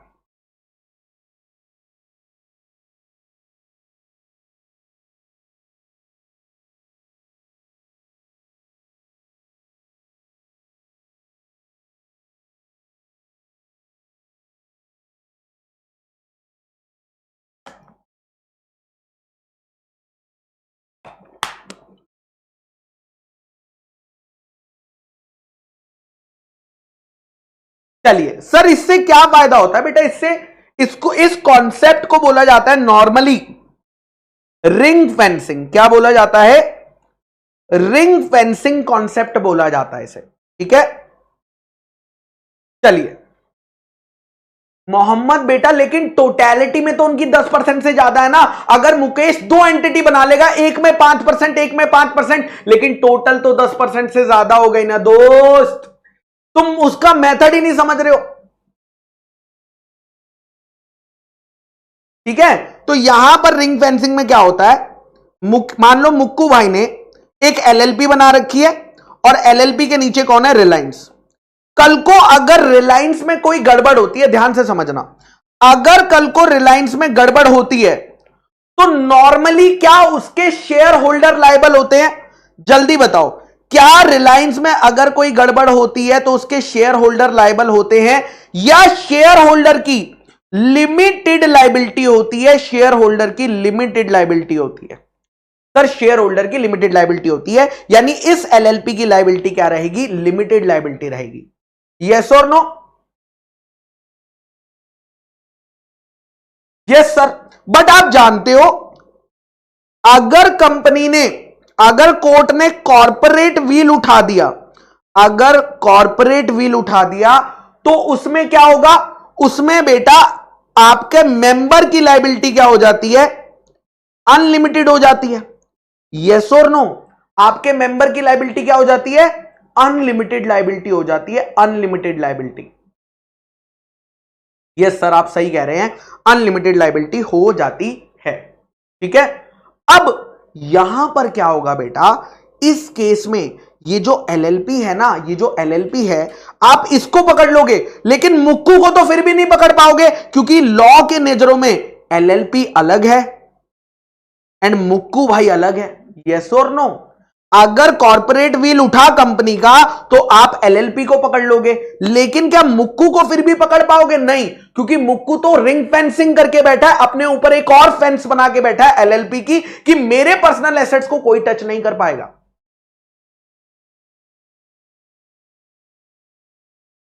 संजू बेटा, अगर एसबीओ में ओनली डायरेक्ट होल्डिंग है तो उसे हम नहीं पकड़ना चाहते, क्योंकि वो तो कंपनी को पहले ही पता है ना कि ये बंदा होल्ड करता है। ठीक है, और ये इन्होंने कब कर ली थी? आपको पता है रिंग फेंसिंग कब हो गई थी? बेटा ये सब काम इन्होंने, एलएलपी एक्ट कब आया था? 2009 में आया था। 2000 एक्ट का एक्ट है, 2008 लिखा है, लेकिन आया था जनवरी 2009 में। और इन्होंने ये काम कब कर लिया था? 2010 में इन्होंने बड़ी सारी एलएलपी बनाकर अपनी सारी चीजों को क्या कर लिया था? रिंग फेंसिंग कर ली थी। ठीक है, और ये सेक्शन 90 तो अभी नया ताजा 2019 में कुछ, आपको अभी डेट दिखाऊंगा, वहां पे आया हुआ है।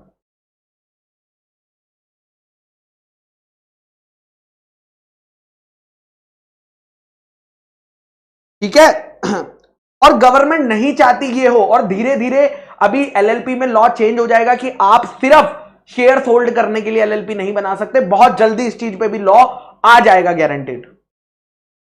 ठीक है,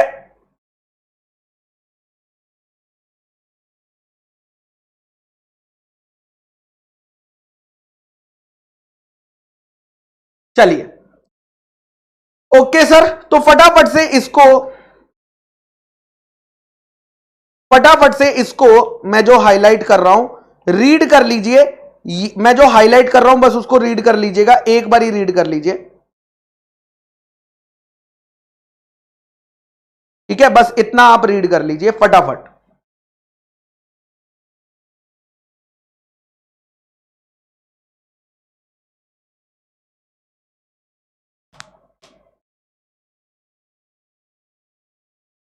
तेरे बन,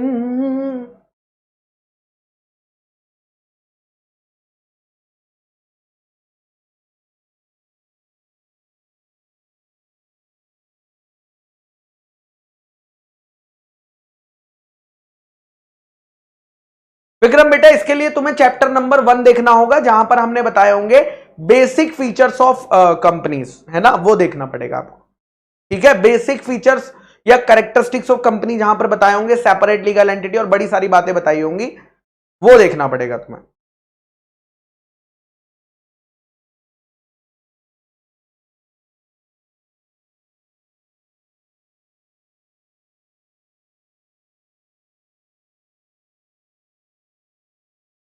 10% शेयर्स होना चाहिए, 10% वोटिंग राइट होना चाहिए, 10% डिविडेंड। इन तीनों में से कुछ भी होगा तो चलेगा, वरना सिग्निफिकेंट इन्फ्लुएंस होना चाहिए।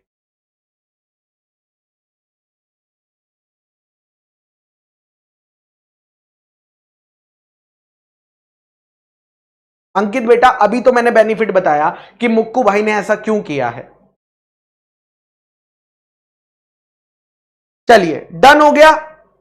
यस प्रिंस बेटा, अगर मैं अपना डिविडेंड देने का राइट दे दूंगा सामने वाले को तो डिविडेंड मिलेगा उसे। ठीक है प्रिंस। चलिए, मुझे ये बात बताओ आप लोग, मैं ये जानना चाहता हूं, ठीक है, यहां पर ये जो वर्ड यूज हुआ है सिग्निफिकेंट इन्फ्लुएंस वाला, क्या इस वर्ड को, सिग्निफिकेंट इन्फ्लुएंस के वर्ड को, क्या मैं एसोसिएट कंपनी वाला सिग्निफिकेंट इन्फ्लुएंस वर्ड इस्तेमाल कर सकता हूं या नहीं कर सकता हूं? बस इतना बता दो। क्या ये जो सिग्निफिकेंट इन्फ्लुएंस वर्ड है यहां पर, क्या यहां पर सिग्निफिकेंट इन्फ्लुएंस का मतलब जो हमने एसोसिएट कंपनी की डेफिनेशन में पढ़ा था वो होगा, या वो यूज नहीं कर सकते?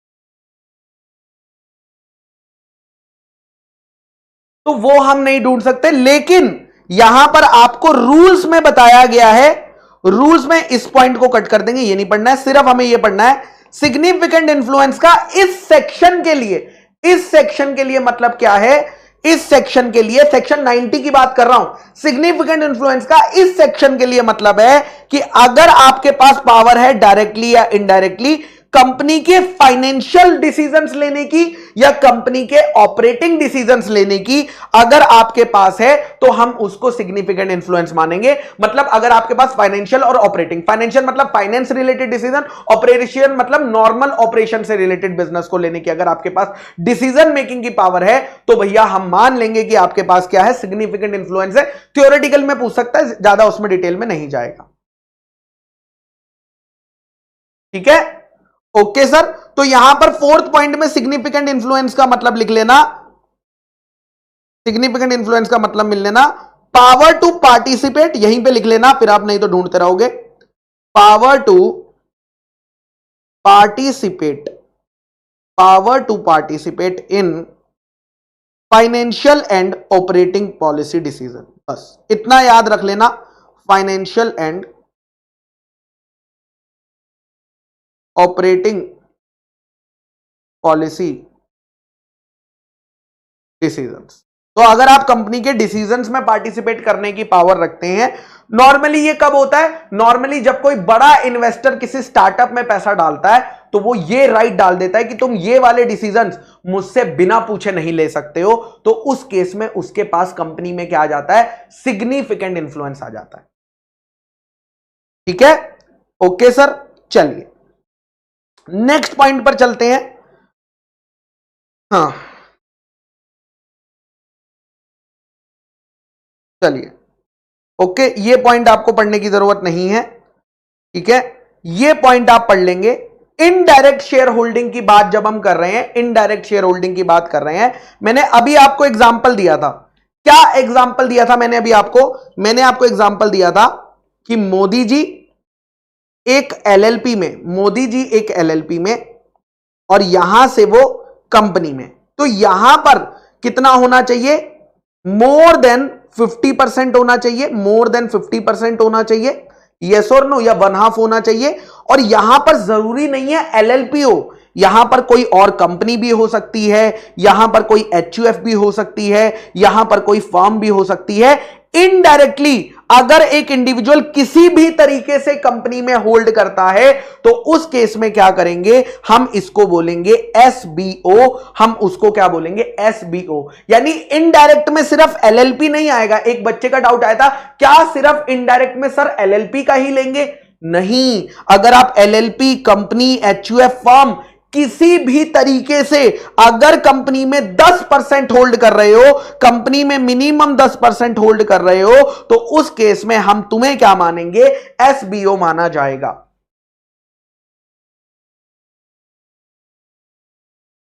ठीक है, चलिए एक एग्जांपल लेते हैं, let us take one example. मान लीजिए एक अंकल है, रागा अंकल, ठीक है, रागा अंकल एक अंकल है, ओके, और ये नहीं चाहते कि लोगों को पता चले कि मैंने बिजनेस में पैसा लगा रखा है, ये नहीं चाहते कि लोगों को पता चले कि मैंने बिजनेस में पैसा लगा रखा है, यस और नो, है ना। रागा अंकल नहीं चाहते कि वो पैसा उन्होंने एक्स लिमिटेड में लगा रखा है, तो उन्होंने क्या किया, यहां पर ठीक है, श्याम के साथ, ध्यान से सुनना प्लीज, ध्यान से सुनना, श्याम के साथ एक पार्टनरशिप फर्म खोली जिसका नाम भी उन्होंने क्या रखा, श्याम एंड को। क्या नाम रखा, श्याम एंड को, ठीक है, ओके, श्याम एंड को। यहां पर इस श्याम एंड को में 99% रागा अंकल ओन करते हैं और 1% श्याम अंकल ओन करते हैं, ठीक है, ओके सर। अब यहां पर क्या हुआ, श्याम एंड को क्योंकि एक पार्टनरशिप फर्म है, क्या वो अपने नाम पर शेयर ले सकती है? The answer is no. मैंने कल ही बताया था कि वो एक सेपरेट लीगल एंटिटी नहीं है, तो वो किसके नाम पर लेगी? उन्होंने क्या करा, श्याम के नाम पर, ध्यान से मजा आ जाएगा आपको ये केस सुन के, श्याम के नाम पर, श्याम को रख दिया रजिस्टर्ड ओनर और इसको बोल दिया बेनिफिशियल ओनर कि तुम मेरे बेनिफिशियल ओनर हो। एकदम आप दिमाग खोल लेना इस एग्जांपल में, ठीक है, okay sir. X limited, Shyam को हमने रजिस्टर में नाम रख दिया क्योंकि श्याम एंड को जो है एक्चुअली में रजिस्टर्ड बेनिफिशियल ओनर हमने उसे बना दिया। बट मुझे बताओ, अल्टीमेटली अगर मैं पूछूं कंपनी के डिसीजन, श्याम ने अगर यहां पर 30% होल्ड कर रखा है, अल्टीमेटली कंपनी में डिसीजंस का वोटिंग कौन कर रहा है? सोच कर बताना। क्या यहां पर आपको नहीं लगता, लोगों को तो लग रहा है कि श्याम जो है वो ओनर है, कुछ लोगों को लग रहा है श्याम या श्याम एंड को ओनर है, लेकिन कोई सोच ही नहीं पा रहा है कि पीछे रागा अंकल 99% बैठकर कंपनी के 30% डिसीजंस को कंट्रोल कर रहे हैं।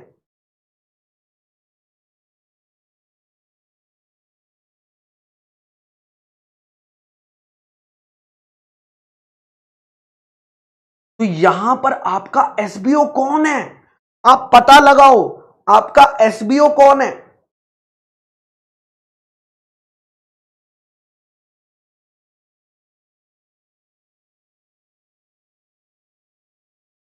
द आंसर इज ये, बट ये किसी को पता ही नहीं है कि रागा एसबीओ है। राजा क्या है? इंडिविजुअल है जो कि इनडायरेक्टली कंपनी में 30% होल्ड कर रहा है, ठीक है। तो ये बात, अब मुझे बताओ, ये बात रागा खुद से बताएगा क्या कभी?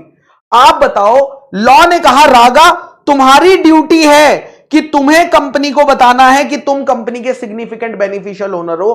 क्या ये बात रागा कभी खुद से बताएगा या नहीं बताएगा? The answer is no. ये बात रागा बताना ही नहीं चाहता, इसीलिए तो डायरेक्टली होल्ड नहीं कर रहा है। अगर उसे बतानी होती तो वो कर देता ना, वो कभी नहीं बताएगा। तो लॉ ने कहा यार ये तो बड़ी दिक्कत की बात है। तो यहां पर उन्होंने, लॉ ने क्या करा, सेक्शन 90 में ड्यूटी डाल दी। किसके ऊपर?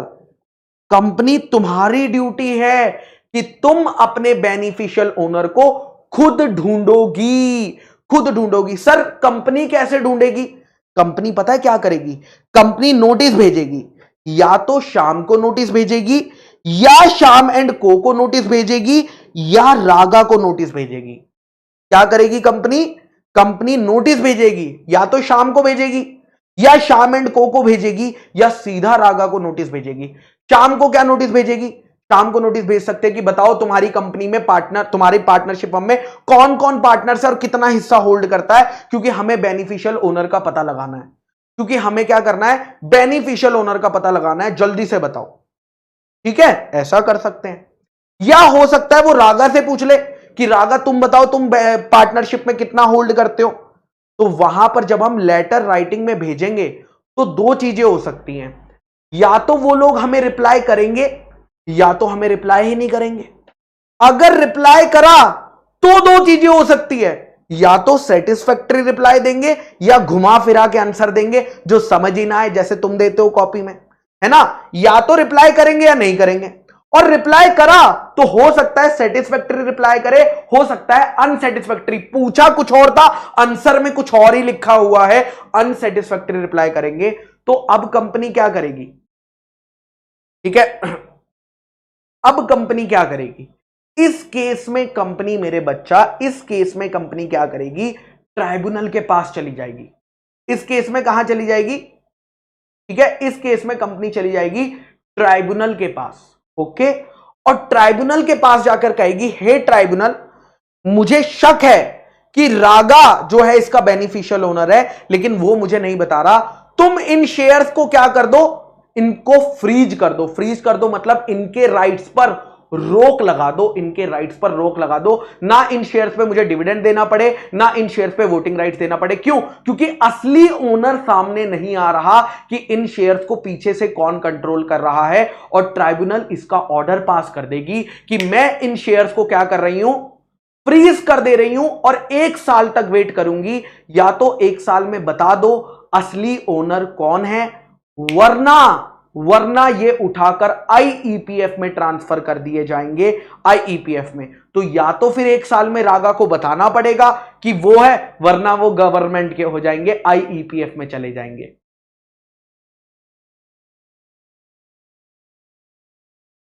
ठीक है, और अगर एसबीओ पता चल गया कि वो एसबीओ है, तो हमें तो जानना है ना रियल ओनर कौन है। तो हम एक रजिस्टर बनाएंगे जिसको हम बोलेंगे रजिस्टर ऑफ बेनिफिशियल ओनर, और जिसमें उन सबका नाम लिखा होगा, कौन बेनिफिशियल ओनर है, और सारे मेंबर्स को पता चल जाएगा कि असलियत में कंपनी के बेनिफिशियल ओनर कौन है। आज की तारीख में तुम्हें पता है, क्योंकि मुकेश अंबानी बेनिफिशियल ओनर दिखने में तुम्हें 0.12% दिखा रहा है। वो कह रहा है मैं 0.12% ओन करता हूं, बट अल्टीमेटली वो 30-40% अपनी फैमिली के साथ मिलकर ओन कर रहा है।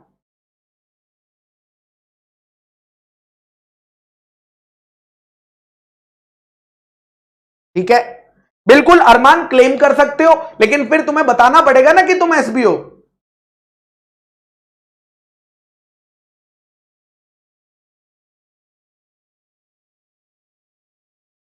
ठीक है, तो मैं एक एक करके पॉइंट रीड कर रहा हूं, प्लीज मेरा साथ देंगे, प्लीज सारे बच्चे मेरा साथ देंगे फटाफट। ठीक है, बहुत स्लो गया हूं, एग्जाम में हो सकता है ये सेक्शन पे कोई क्वेश्चन ही ना आए, बट क्योंकि ये सेक्शन थोड़ा सा टेक्निकल है, इसलिए हमने इस सेक्शन को बिल्कुल ही स्लो चलाया। ठीक है, अब सुनना, द ड्यूटी किसके पास है बेटा? कंपनी की ड्यूटी है। किसकी? कंपनी की, कि वो आइडेंटिफाई करेगी अपने सिग्निफिकेंट बेनिफिशियल ओनर को, और उसे बोलेगी कि तुम डिक्लेरेशन दो कि तुम हमारी कंपनी के सिग्निफिकेंट बेनिफिशियल ओनर हो। यानी कंपनी को रागा से रिटर्न में लिखवा के लेना होगा कि वो कंपनी का सिग्निफिकेंट ओनर है। जब तक कंपनी के पास ये राइटिंग में डिक्लेरेशन नहीं आएगी, कंपनी चुप नहीं बैठेगी। ठीक है, ओके सर, चलो मुन्नी ब्रेक दे देते हैं, फिर पढ़ लेते हैं। बच्चा कह रहा है मुन्नी ब्रेक दे दो। हम्म,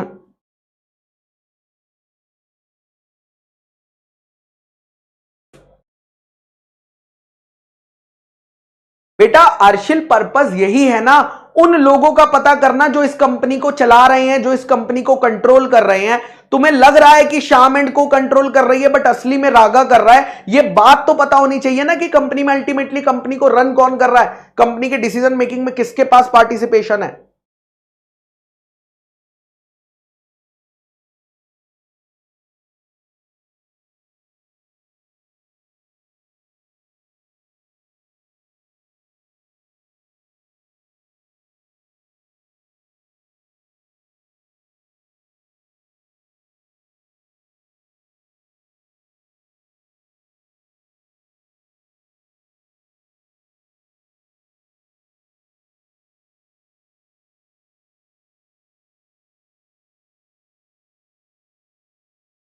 यस राजू बेटा, पेनल्टी है, आगे जाकर पढ़ेंगे, इस पर भी पेनल्टी है।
विशाल बेटा, अभी तो मैंने तुम्हें बताया कि डायरेक्टली और इनडायरेक्टली होल्ड करने का क्या बेनिफिट होता है।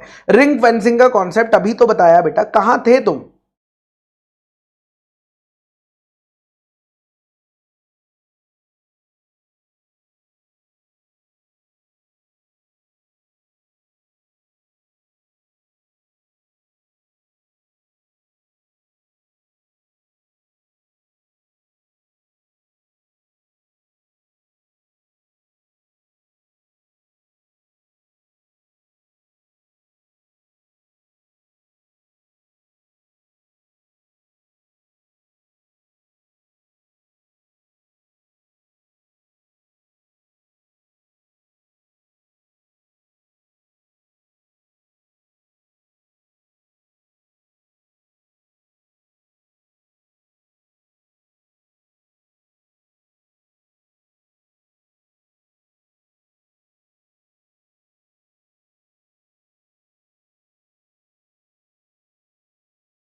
चुरा के दिल मेरा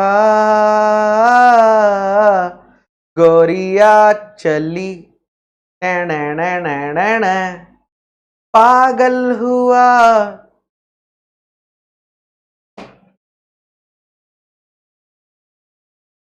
चलिए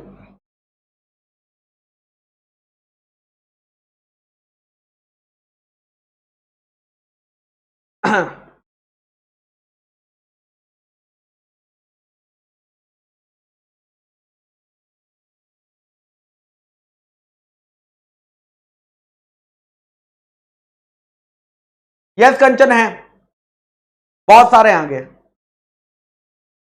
पूल्ड इन्वेस्टमेंट व्हीकल क्या होता है? पूल्ड इन्वेस्टमेंट व्हीकल मतलब कि जहां पर बहुत सारे लोग मिलकर पैसा पूल करते हैं। 4-5 लोग आए, उन्होंने 1000 रुपए, 1-1 लाख रुपए डाल दिया, और फिर जहां पर उन्होंने पैसा डाला उस पैसे से कंपनियों में इन्वेस्टमेंट हुई, उसको बोलते हैं बेटा पूल्ड इन्वेस्टमेंट। ठीक है,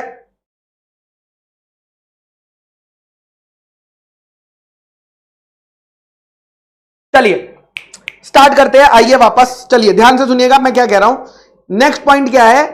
कंपनी नोटिस देगी, ध्यान से सुनना, कंपनी नोटिस देगी कौन से फॉर्म में? बेन 4। सर अभी तो एमजीटी चल रहे थे, बेन कहां से आ गया? बेटा ये रूल ना बाद में बने, ये रूल्स पहले नहीं आए हैं, अभी ताजे ताजे 2019 में आए हैं। बेटा ये रूल्स कब आए हैं? 2019 में आए हैं। और पहले तो इस तरह का कोई रूल ही नहीं था कि सिग्निफिकेंट बेनिफिशियल ओनर बताओ, ये सब हट, कुछ नहीं बताता था कोई, सब चुपचाप अपना धंधा चलाते थे। ये अभी अभी गवर्नमेंट ने चेंजेस करे हैं। तो बेन मतलब बेनिफिशियल ओनर के लिए BEN आया है, ठीक है, एमजीटी से इसको कंफ्यूज मत करना। किसको भेजेगी? किसी भी पर्सन को भेज सकती है, चाहे वो कंपनी का मेंबर हो या ना हो। और क्यों भेजेगी? क्योंकि कंपनी के पास रीजन है, कंपनी को लगता है कि वो हमारी कंपनी का सिग्निफिकेंट बेनिफिशियल ओनर है। यानी किसको भेजेगी? रागा को भेजेगी। किसको भेजेगी? या तो कंपनी रागा को भेजेगी कि रागा क्या तुम हमारी कंपनी के सिग्निफिकेंट बेनिफिशियल ओनर हो, हमें लग रहा है कि तुम हमारी कंपनी के, जल्दी से डिक्लेरेशन दे दो। या उस इंसान को भेजेगी जिसके पास नॉलेज है कि इस कंपनी का सिग्निफिकेंट बेनिफिशियल ओनर कौन है। मतलब किसको भेजेगी? या तो श्याम एंड को भेजेगी नोटिस, या हो सकता है शाम को भेजे। क्यों? क्योंकि उनको पता होगा ना कि भैया पार्टनरशिप में दूसरा पार्टनर कौन है जो 99% होल्ड करता है। तो कंपनी इन्हें भी पूछ सकती है कि भाई मुझे लग रहा है तुम्हें पता होगा हमारा बेनिफिशियल ओनर कौन है, तो तुम बताओ कि बेनिफिशियल ओनर को जानते हो, अगर है तो जल्दी से बता दो। ठीक है, okay sir. Now to have बिना सिग्नी, या हो सकता है क्योंकि ये लॉ बेटा पहले नहीं था, ये लॉ पहले नहीं था, तो लॉ ने कहा पिछले 3 सालों में पिछले 3 सालों में अगर तुम हमारे सिग्निफिकेंट बेनिफिशियल ओनर थे तो तुम उसको भी भेज सकते हो। मतलब हो सकता है वो आज की तारीख में बेनिफिशियल ओनर नहीं है, लेकिन वो कंपनी के नोटिस भेजने के पिछले 3 इयर्स में अगर बेनिफिशियल ओनर था तो तुम, और उसने तुम्हें बताया नहीं था कि वो बेनिफिशियल ओनर है, बट तुम्हें बाद में जाकर पता चला, तो भी तुम उससे नोटिस में पूछ सकते हो कि भाई क्या लास्ट 3 इयर्स में तुम हमारे बेनिफिशियल ओनर थे? सर उससे क्यों पूछ रहे हैं? सर अब तो वो बेनिफिशियल ओनर नहीं है। अरे भाई वो आज की तारीख में बेनिफिशियल ओनर नहीं रहा, ठीक है, लेकिन उसने अपना बेनिफिशियल ओनर का जो इंटरेस्ट है किसी को तो ट्रांसफर किया होगा, तो हमें पता चल जाएगा ना कि नया बेनिफिशियल ओनर कौन आया है। इसीलिए जो कि सिग्निफिकेंट बेनिफिशियल ओनर था, पिछले 3 सालों में जब हमने नोटिस इशू करा तो कंपनी उनको BEN4 जो है भेज सकती है, BEN4 भेज सकती है। ठीक है, ओके सर। जिसने बताया नहीं, देखो अगर उसने खुद से बता दिया, अगर मुझे बताओ रागा ने खुद से बता दिया कि मैं तुम्हारी कंपनी का सिग्निफिकेंट बेनिफिशियल ओनर हूं, तो क्या कंपनी को उसे नोटिस भेजने की जरूरत है या नहीं है? The answer is no. हम नोटिस कब भेजेगी कंपनी? BEN4 कब भेजेगी कंपनी? BEN4 तब भेजेगी जब सामने वाला खुद नहीं बता रहा कि वो SBO है। ठीक है, ओके सर। कंपनी ये क्यों पूछ रही है? कंपनी बेनिफिशियल ओनर क्यों ढूंढ रही है? क्योंकि लॉ ने कहा है तुम्हें एक रजिस्टर बनाना पड़ेगा, एक फॉर्मेट BEN3 में। किस चीज का? अपने सिग्निफिकेंट बेनिफिशियल ओनर का, उसमें नाम लिखना पड़ेगा। इसीलिए कंपनी तुम्हें अपने बेनिफिशियल ओनर को ढूंढना है, क्योंकि हर कंपनी को बनाना पड़ता है register of significant beneficial owner, जो कि कौन से फॉर्मेट में होता है? BEN3। अरे बेटा ये जो मैंने तुम्हें अभी दिखाया, ये क्या है? ये रिलायंस के द्वारा बनाया गया BEN3 ही तो मैंने तुम्हें दिखाया है। ये रिलायंस के द्वारा बनाया गया register of significant beneficial owner ही तो है, जिसे देखकर तुम्हें पता चल गया कि इस नाम पर LLP के हैं लेकिन असली लोग ये हैं, नाम पर LLP के हैं लेकिन असली लोग ये हैं, नाम पर LLP के हैं लेकिन असली लोग ये तुम्हें कैसे पता चला? ये BEN3 देखकर ही तो पता चला।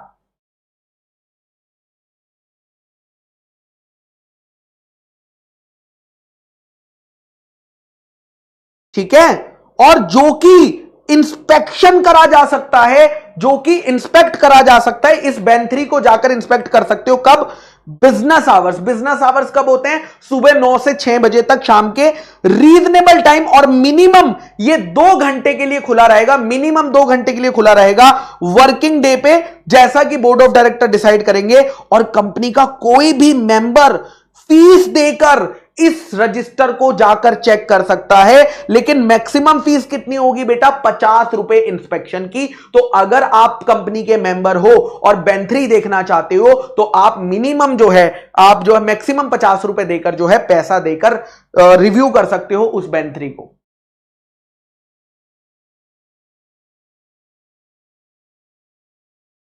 ठीक है, okay sir.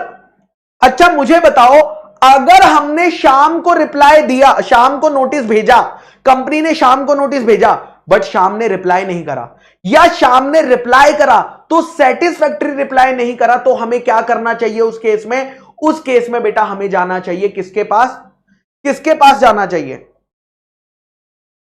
Where that person fails to give the company. अगर हमने जिसे नोटिस भेजा था वो रिप्लाई करने में फेल हो जाता है, information required by the notice, कितने दिन में? उसको 30 दिन के अंदर रिप्लाई करना था। अगर वो 30 दिन में रिप्लाई नहीं करता, या रिप्लाई तो कर देता है बट जो इंफॉर्मेशन उसने दी वो सेटिस्फैक्टरी इंफॉर्मेशन नहीं है, हमने पूछा कुछ और आंसर में कुछ और ही लिख दिया, तो उस केस में कंपनी ट्राइब्यूनल के पास एप्लीकेशन करेगी 15 दिन के अंदर। यानी नोटिस देने के 30 दिन के अंदर रिप्लाई आएगा, इन 30 दिनों में या तो रिप्लाई आएगा या रिप्लाई नहीं आएगा, और उसके 15 दिन के अंदर कंपनी चली जाएगी ट्राइब्यूनल के पास। क्या? ऑर्डर लेने, कि ट्राइब्यूनल ऑर्डर दे दो, ये जो शेयर्स जिन पर जासूसी चल रही है सिग्निफिकेंट बेनिफिशियल ओनर की, इन पर क्या लगा दो? रेस्ट्रिक्शन लगा दो। कैसी रेस्ट्रिक्शन? कि इन्हें ट्रांसफर नहीं किया जा सकता, इनके सारे राइट्स को सस्पेंड कर दो। सस्पेंड का मतलब होता है टेम्परेरी रोक लगा देना। सस्पेंड मतलब टेम्परेरी ट्राइब्यूनल जो है इन पर रोक लगा देगा कि इन शेयर्स पर ना कोई डिविडेंड लेने आ सकता है, ना कोई वोटिंग, अगर मीटिंग होती है तो कोई वोटिंग कर सकता है, इन शेयर्स पर नहीं लगाया जाएगा। यह ट्राइब्यूनल ऑर्डर दे सकता है, यह ट्राइब्यूनल ऑर्डर दे सकता है। और जब यह ट्राइब्यूनल ऑर्डर देगा तो क्या बोलेगा कि भैया रेस्ट्रिक्शन लग गई, ना तो आप इन्हें ट्रांसफर कर सकते हो जब तक ट्राइब्यूनल अप्रूव नहीं करेगा। ठीक है, okay sir. Suspension of the right to receive dividend, suspension of the right to receive dividend, आपको डिविडेंड भी नहीं देंगे, बाकी शेयर होल्डर्स को डिविडेंड दे रहे हैं, इन शेयर पे डिविडेंड नहीं दिया जाएगा, इन शेयर पे डिविडेंड नहीं दिया जाएगा। वोटिंग राइट सस्पेंड नहीं देंगे, वोटिंग राइट्स नहीं देंगे, या कोई और रेस्ट्रिक्शन जो ट्राइब्यूनल लगाना चाहता है, ये सारी चीजें उन शेयर्स पे कर दी जाएगी। सर कितने सालों के लिए सस्पेंड होगा बेटा? 1 साल के लिए। कितने साल के लिए? 1 साल। क्यों? 1 साल के अंदर या तो असली सिग्निफिकेंट बेनिफिशियल ओनर आएगा और कह देगा कि जज साहब ये मेरे ही शेयर्स हैं, मैं मानता हूं मैंने नहीं बताया था, प्लीज इनका राइट्स रिलैक्स कर दो दोबारा से। और अगर 1 साल में नहीं आया तो आईईपीएफ जिंदाबाद, तो आईईपीएफ जिंदाबाद। तो यहां पर बेटा एनी एप्लीकेशन में ट्राइब्यूनल पहले ऑफ कोर्स अपॉर्चुनिटी देगा, सबको मौका देगा, कंपनी को मौका देगा, शाम को मौका देगा, शाम एंड कंपनी को मौका देगा, सबको मौका दिया जाएगा अपनी बात का, और 60 दिन के अंदर जो है उन पर ऑर्डर पास कर देगा। उसके बाद कंपनी या पर्सन जो कि ट्राइब्यूनल के ऑर्डर से दुखी है वो किसके पास जाएगी? ट्राइब्यूनल को बोलोगी कि प्लीज सर अपने ऑर्डर को हटा दो। 1 साल के अंदर आप जाकर रिक्वेस्ट करोगे कि प्लीज अपने ऑर्डर को वापस ले लो या अपने ऑर्डर की रेस्ट्रिक्शंस को रिलैक्स कर दो। और अगर 1 साल के अंदर कोई नहीं आया ट्राइब्यूनल के पास तो उस केस में यहां पर क्या होगा? ये जो शेयर्स है किसको चले जाएंगे? आईईपीएफ अथॉरिटी को ट्रांसफर कर दिए जाएंगे, जिसका कोई मालिक ही नहीं है असली, तो वो कह रहे इन शेयर्स को गवर्नमेंट रख लेगी। ठीक है, तो यहां पर आईईपीएफ के पास चले जाएंगे, भाई तुम्हारा कोई मालिक ही नहीं आया, 1 साल हो गया, वेट कर लिया, और कितने साल वेट करें? 1 साल के अंदर वो आईईपीएफ पे। सर लेकिन जो रेस्ट्रिक्शन लगी हुई थी डिविडेंड की, ट्रांसफर की, क्या वो आईईपीएफ पे है? बेटा सारी रेस्ट्रिक्शन हट जाती है जब आईईपीएफ को ट्रांसफर हो जाते हैं, क्योंकि अब वो शेयर्स किसके हो गए हैं? आईईपीएफ के हो गए हैं। ठीक है, ओके सर। एक बच्चे का क्वेश्चन आ रहा है कि सर कंपनी एनसीएलटी को एप्लीकेशन क्यों देगी? बिकॉज कंपनी एनसीएलटी को एप्लीकेशन इसलिए देगी क्योंकि कंपनी को सिग्निफिकेंट बेनिफिशियल ओनर नहीं मिला है उस शेयर का, और अगर नहीं मिला है तो कंपनी को रजिस्टर ऑफ एसबीओ में वो अपडेट नहीं कर पा रही है, और कंपनी की तो ड्यूटी है ना अपडेट करना। ठीक है, ओके, यस और नो। और यहां पर देखो कंपनी में लिखा है या कंपनी शॉल लिखा है? शॉल मतलब मैंडेटरी है कि अगर कंपनी उसने सामने वाले ने सही से रिप्लाई नहीं दिया तो तुम्हें ट्राइब्यूनल के पास जाना ही पड़ेगा और इस प्रोसीजर को फॉलो करना ही पड़ेगा। ओके सर, नेक्स्ट ये पॉइंट आपको पढ़ने की जरूरत नहीं है क्योंकि ये ट्रांजिशन प्रोविजन है, अब किसी काम के नहीं रहे हैं। ये पहली बार लॉ कब आया था बेटा? 8 फरवरी 2019 में। ये लॉ कब आया था बेटा? 8 फरवरी 2019 में ये लॉ आया था। और मुकेश भाई ने प्लानिंग कब कर ली थी? 2010 में कर ली थी। मुझे बताओ क्या 2010 में प्लानिंग करी और लॉ 2019 में बना, क्या उन्हें अब बताना पड़ेगा या नहीं बताना पड़ेगा? तो अगर आप ध्यान से देखोगे ना, इसमें देखो एक डेट दिख रही होगी आपको। क्या आपको डेट दिख रही है सबको? 8 फरवरी। ये जो मैंने आपको चार्ट दिखाया है, यहां पर कंपनी का बेनिफिट, यहां पर 2010 नहीं है डेट, यहां पर 2019 है, जबकि रियलिटी में वो बेनिफिशियल ओनर कब से बने हुए हैं? 2010 से। सर यहां पर 2019 डेट क्यों लिखी है? क्योंकि बेटा लॉ पहली बार बताना आपको 2019 से बताने के लिए बोला ना, पहले तो बताना ही नहीं पड़ता था, पहले तो चुपचाप नहीं बताना, कोई लॉ नहीं था। फिर गवर्नमेंट को लगा यार इस लॉ की जरूरत है, तब 2019 में इन्होंने जाकर बताया कि भैया हां हां हम कर रहे हैं।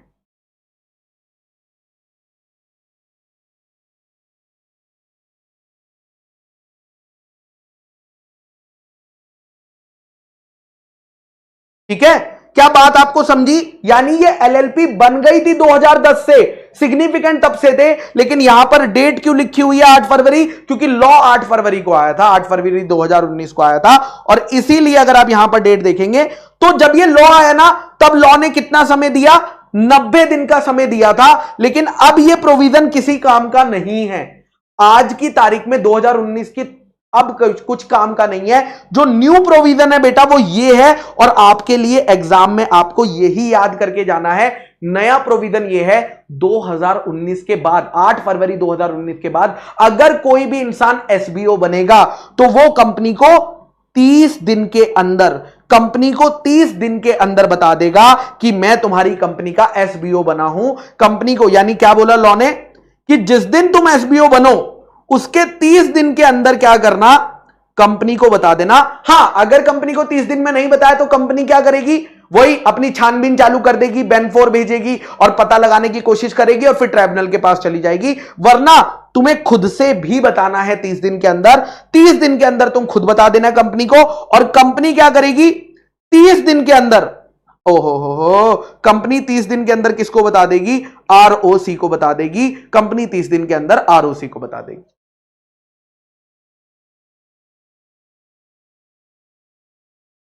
ठीक है, तो यही बात है। कोई भी इंडिविजुअल जो लॉ आने के बाद सिग्निफिकेंट बेनिफिशियल ओनर बनेगा, वो कंपनी को बैन 1 में 30 दिन के अंदर बताएगा, और कंपनी बैन 2 में आरओसी को बताएगी 30 दिन के अंदर। ये दोनों पॉइंट आपको याद रखने हैं, ये दोनों पॉइंट। ठीक है, बाकी आपको कुछ भी याद रखने की जरूरत नहीं है।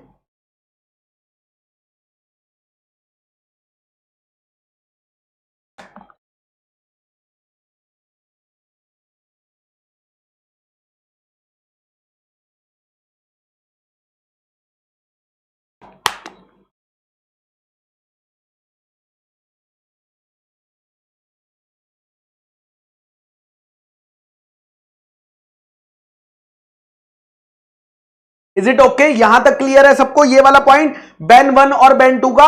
एसबीओ कंपनी को खुद से बताएगा बैन 1 में, और कंपनी आरओसी को बताएगी बैन 2 में। हां, और ये वाली चीज कहां पर मेंटेन होगी? बैन 3 का रजिस्टर बनेगा। हां, अगर वो खुद से नहीं बताएगा तो फिर कंपनी बैन 4 भेज के जो है छानबीन करके पता लगा लेगी। चलिए, उसके बाद कुछ जगहों पर बेटा ये एप्लीकेबल नहीं होता है। Non applicability of the SBO rules, कहां पर इसमें हमें बताने की जरूरत नहीं है, कहां पर हमें बेनिफिशियल ओनर बताने की जरूरत नहीं है। मुझे बताओ, अगर शेयर्स आईईपीएफ के पास होते हैं, क्या रियलिटी में आईईपीएफ उसका ओनर है, या अल्टीमेटली वो इंसान ओनर है जो मिल नहीं रहा? जल्दी बताओ, सोचकर बताना। अगर कोई भी शेयर कंपनी आईईपीएफ को ट्रांसफर कर देती है, बट अल्टीमेटली शेयर तो उसी इंसान के है ना जब वो बंदा मांगने आएगा। यस और नो? कंपनी ने बस आईईपीएफ में क्या कर दिए हैं? ट्रांसफर कर दिए हैं, और आईईपीएफ अथॉरिटी को क्या बना दिया है? रजिस्टर्ड ओनर बना दिया है। लेकिन आप जानते हो, कोई भी पर्सन एप्लीकेशन करता है आईईपीएफ से तो वो वापस ले जाता है। तो क्या आईईपीएफ को और इस केस में भी हमें बताना पड़ेगा? तो लॉ कह रहा है भाई, आईईपीएफ के केस में अगर शेयर्स आईईपीएफ अथॉरिटी होल्ड करती है तो आपको सिग्निफिकेंट बेनिफिशियल ओनर ढूंढने की जरूरत नहीं है। उसके बाद अगर होल्डिंग कंपनी ने ऑलरेडी बैन 2 बता दिया है, होल्डिंग कंपनी ने अगर ऑलरेडी आरओसी को बता दिया है तो कोई दिक्कत की बात नहीं है। अगर shares central government, state government या लोकल अथॉरिटी होल्ड करती है तो भी आपको सिग्निफिकेंट बेनिफिशियल ओनर ढूंढने की जरूरत नहीं है। अगर वो कंपनी, जो कंपनी होल्ड करती है वो कंपनी गवर्नमेंट के द्वारा ओन्ड है तो उसको भी बताने की जरूरत नहीं है। इसको मैं एक एग्जांपल दे देता हूं। मान लो एक कंपनी है हिंदुस्तान पेट्रोलियम लिमिटेड, ठीक है, हिंदुस्तान पेट्रोलियम लिमिटेड, जिसके 51% शेयर कौन होल्ड करता है? क्या नाम था उस कंपनी का? ONGC limited, ONGC limited. और ओएनजीसी के 51% शेयर कौन होल्ड करता है? गवर्नमेंट होल्ड करती है। तो यहां पर क्वेश्चन देखो, यहां पर क्वेश्चन आया, क्या हिंदुस्तान पेट्रोलियम को इन शेयर्स का सिग्निफिकेंट बेनिफिशियल ओनर ढूंढने की जरूरत है? तो लॉ कहता है अगर तुम्हारा ओनर कोई ऐसी कंपनी है, अगर तुम्हारा ओनर कोई ऐसी कंपनी है जिसे गवर्नमेंट ओन करती है, तो तुम्हें ढूंढने की जरूरत नहीं है, तुम्हें ढूंढने की जरूरत नहीं है। यानी अल्टीमेटली गवर्नमेंट कंपनीज को यह सेक्शन लगता नहीं है। तो रिपोर्टिंग कंपनी या बॉडी कॉर्पोरेट या एंटिटी अगर सेंट्रल गवर्नमेंट या स्टेट गवर्नमेंट ओन करती है, तो उन्हें भी एसबीओ के रूल्स को अप्लाई करने की जरूरत नहीं है। उसके बाद mutual funds, alternate investment funds, writ investment fund, जो कि सेबी से रेगुलेट होते हैं, इन केसेस में भी एसबीओ की जरूरत नहीं होती है। या अगर आरबीआई के कोई इन्वेस्टमेंट व्हीकल्स हैं, उनको भी जरूरत नहीं होती है। मतलब वो मेनली ये बोल रहे हैं कि जहां पर क्लियर है कि हमें ऑलरेडी पता है कि म्यूचुअल फंड्स वगैरह में म्यूचुअल फंड दूसरे के बिहाफ पर पैसा लगाते हैं और वहां पर इतने सारे लोग होते हैं, तो क्या वहां सिग्निफिकेंट बेनिफिशियल ओनर ढूंढने की जरूरत है? The answer is no. Sir नहीं समझा। अरे यार यही तो दिक्कत है तुम्हारी। मान लो 10,000 लोग हैं, ठीक है, 10,000 लोगों ने म्यूचुअल फंड में पैसा लगाया है और 100 करोड़ रुपए लगा रखा है, और म्यूचुअल फंड ने एक कंपनी में यहां पर 100 करोड़ लगा दिया। तो क्या यह कंपनी इन 10,000 शेयर होल्डर्स को ढूंढ के सिग्निफिकेंट बेनिफिशियल ओनर ढूंढेगी क्या? नहीं ढूंढेगी ना। तो उन्होंने कहा अगर शेयर म्यूचुअल फंड ओन करता है, तो तुम्हें इन शेयर्स के बेनिफिशियल ओनर्स, इन लोगों को ढूंढने की जरूरत नहीं है, इन लोगों को ढूंढने की जरूरत नहीं है। ठीक है, यही बात यहां पर लिखी हुई है, यही बात यहां पर लिखी हुई है कि ये जो म्यूचुअल फंड, इन्वेस्टमेंट फंड, ये सारे सिर्फ यही काम करते हैं, लोगों से पैसा लेते हैं और आगे जाकर कंपनियों में इन्वेस्ट कर देते हैं। ठीक है, चलिए अब आती है फाइनल पेनल्टी और फिर ये सेक्शन हो जाएगा खत्म। फाइनल पेनल्टी और फिर ये सेक्शन हो जाएगा खत्म। ठीक है, सबसे पहली पेनल्टी क्या आती है? सबसे पहली पेनल्टी आती है बेटा एसबीओ की।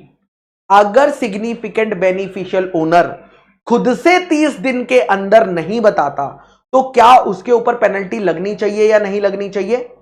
बिल्कुल लगनी चाहिए। तो यही बात है, if any person fails to make a declaration as required under subsection 1, अगर सिग्निफिकेंट बेनिफिशियल ओनर यानी रागा खुद से बेन 1 में कंपनी को 30 दिन के अंदर नहीं बताता कि वो कंपनी का सिग्निफिकेंट बेनिफिशियल ओनर है, तो उसके ऊपर पेनल्टी लगेगी कितनी? 50,000 रुपए की। कितनी लगेगी? 50,000 रुपीज की, प्लस जितने दिन तक अब वो नहीं बताएगा 30 दिन खत्म होने के बाद, 1,000 रुपए पर डे की पेनल्टी उसके ऊपर लगती जाएगी। और कितनी लगेगी? मैक्सिमम 2 लाख रुपए तक की पेनल्टी। ये किसके ऊपर है बेटा?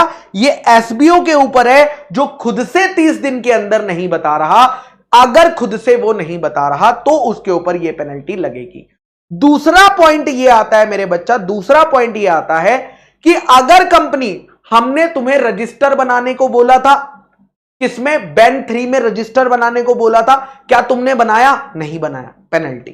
कंपनी, हमने तुम्हें बोला था बेन 4, हमने तुम्हें बोला था बेन 4 में लोगों से इन्वेस्टिगेट करके अपने एसबीओ को ढूंढने के लिए, क्या तुमने ढूंढा? नहीं ढूंढा, पेनल्टी लगेगी। कंपनी, हमने तुम्हें बोला था ट्राइब्यूनल के पास जाने पे अगर तुम्हें सही से इंफॉर्मेशन नहीं मिल रही, क्या तुम ट्राइब्यूनल के पास गई? नहीं गई, पेनल्टी लगेगी।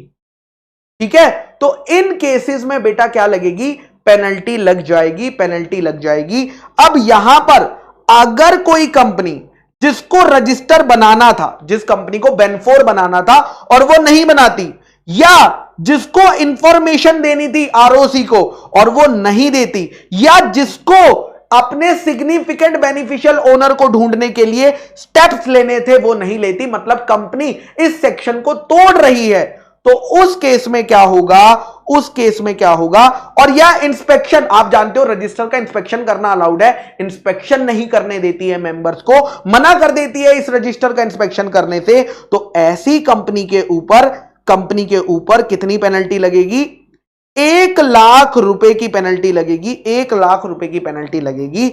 And in case of continuing failure, और जितने दिन तक वो फेलियर चलता रहेगा, तो तुम्हारे ऊपर प्लस 500 रुपए पर डे, जो कि मैक्सिमम कितना जाएगा? 5 लाख रुपए तक जाएगा। ये तो कंपनी के ऊपर हो गई। उस कंपनी के ऑफिसर जिसकी गलती थी, ऑफिसर इन डिफॉल्ट के ऊपर कितनी पेनल्टी लगेगी? 25,000 रुपए की पेनल्टी लगेगी।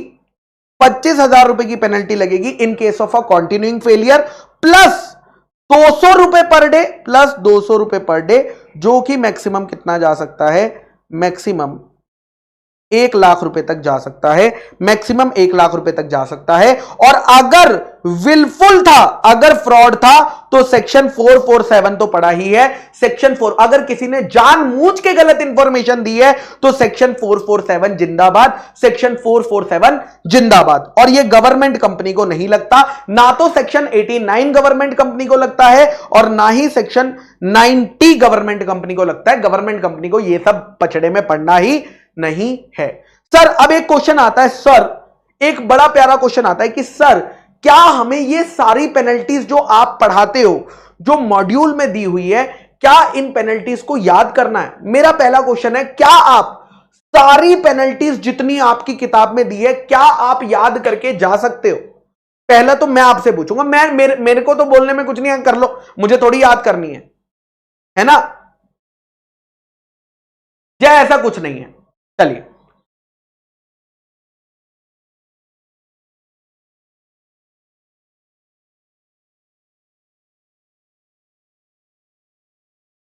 तो सब बच्चे कह रहे हैं नो। ठीक है, अगर मैं तुम्हें बोल दूं कि सारी याद करनी है, क्या तुम कर पाओगे? The answer is again no. तो आप बार बार पूछते हो सर ये पेनल्टी याद करनी है, याद करनी है, अरे तुम कर नहीं पाओगे। तो सर क्या करें? इंपॉर्टेंट पेनल्टीज को लर्न कर लो। अब सर ये इंपॉर्टेंट पेनल्टीज क्या है? देखो, आईसीआई पूछने को तो कोई भी पेनल्टी पूछ सकता है, क्योंकि मॉड्यूल में दिए पूछ लेगा, हम उसको रोक तो नहीं सकते हैं। क्या हम रोक सकते हैं? The answer is no.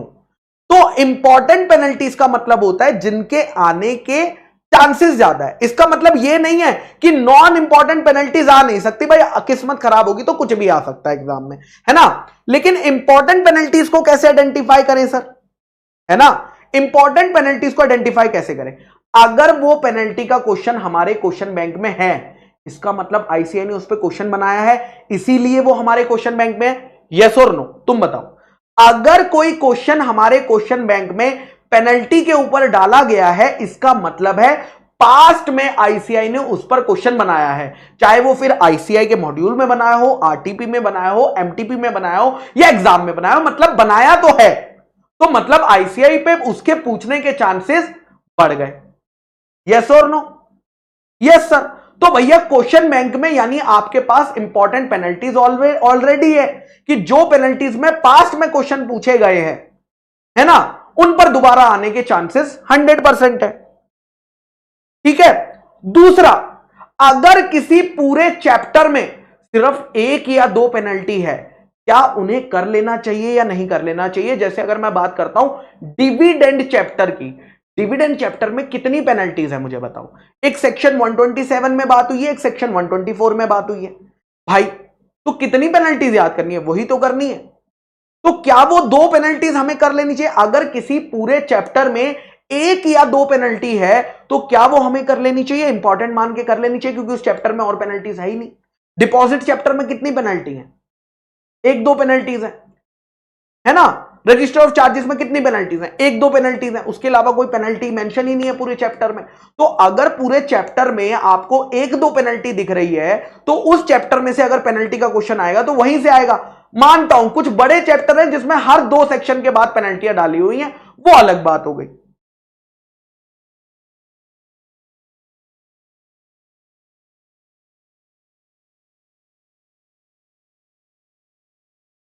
ठीक है। तो सर इंपॉर्टेंट पेनल्टीज आपको ऑलरेडी प्रोवाइडेड है। आपके क्वेश्चन बैंक में अगर पेनल्टी का क्वेश्चन है वो इंपॉर्टेंट है, और अगर चैप्टर में 1-2 पेनल्टीज है, सिर्फ 1-2 ही है, तो वो भी इंपॉर्टेंट है। बाकी मत करो यार, और क्या कर सकते हो?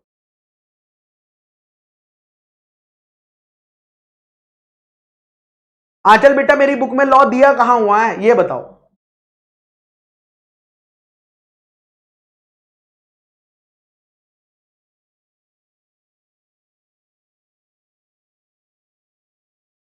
ठीक है।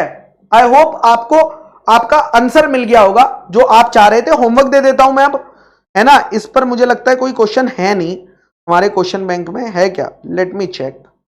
89 या 90 पे कोई क्वेश्चन मुझे दिख नहीं रहा है जो होमवर्क में दे सकता हूं। Let me check.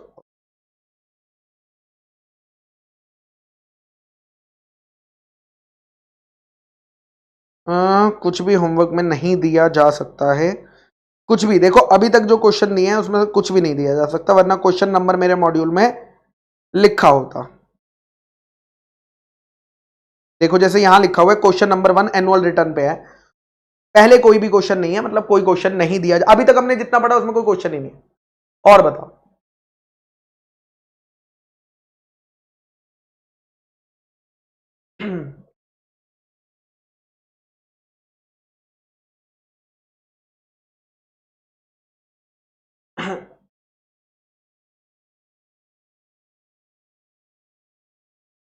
चलिए तो क्लास को आज खत्म करते हैं, थोड़ा सा टेक्निकल हो गया, और नया सेक्शन अगर मैं स्टार्ट करूंगा तो कंप्लीट नहीं कर पाऊंगा, है ना। ऑफ कोर्स ही बात है, मैं कंप्लीट नहीं कर पाऊंगा। चलो कोई बात नहीं, वैसे तो मुझे जल्दी छुट्टी नहीं करनी चाहिए तुम लोगों की, बट ठीक है यार, टेक्निकल है थोड़ा सा आज का सेक्शन, कर देंगे।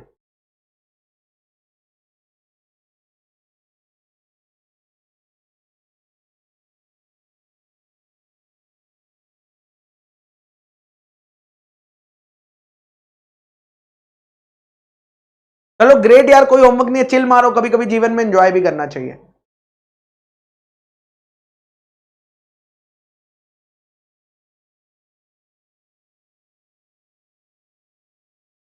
सर नॉन एप्लीकेबिलिटी का पॉइंट नंबर 2 क्या है बेटा? नॉन एप्लीकेबिलिटी का पॉइंट नंबर 2 बस ये बोल रहा है कि अगर कंपनी की होल्डिंग कंपनी ने ऑलरेडी आरओसी को बता रखा है तो अलग से बताने की जरूरत नहीं है, अलग से बताने की जरूरत नहीं है।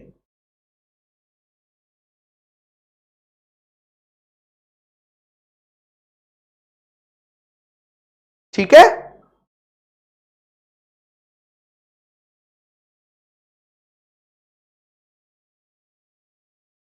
चलिए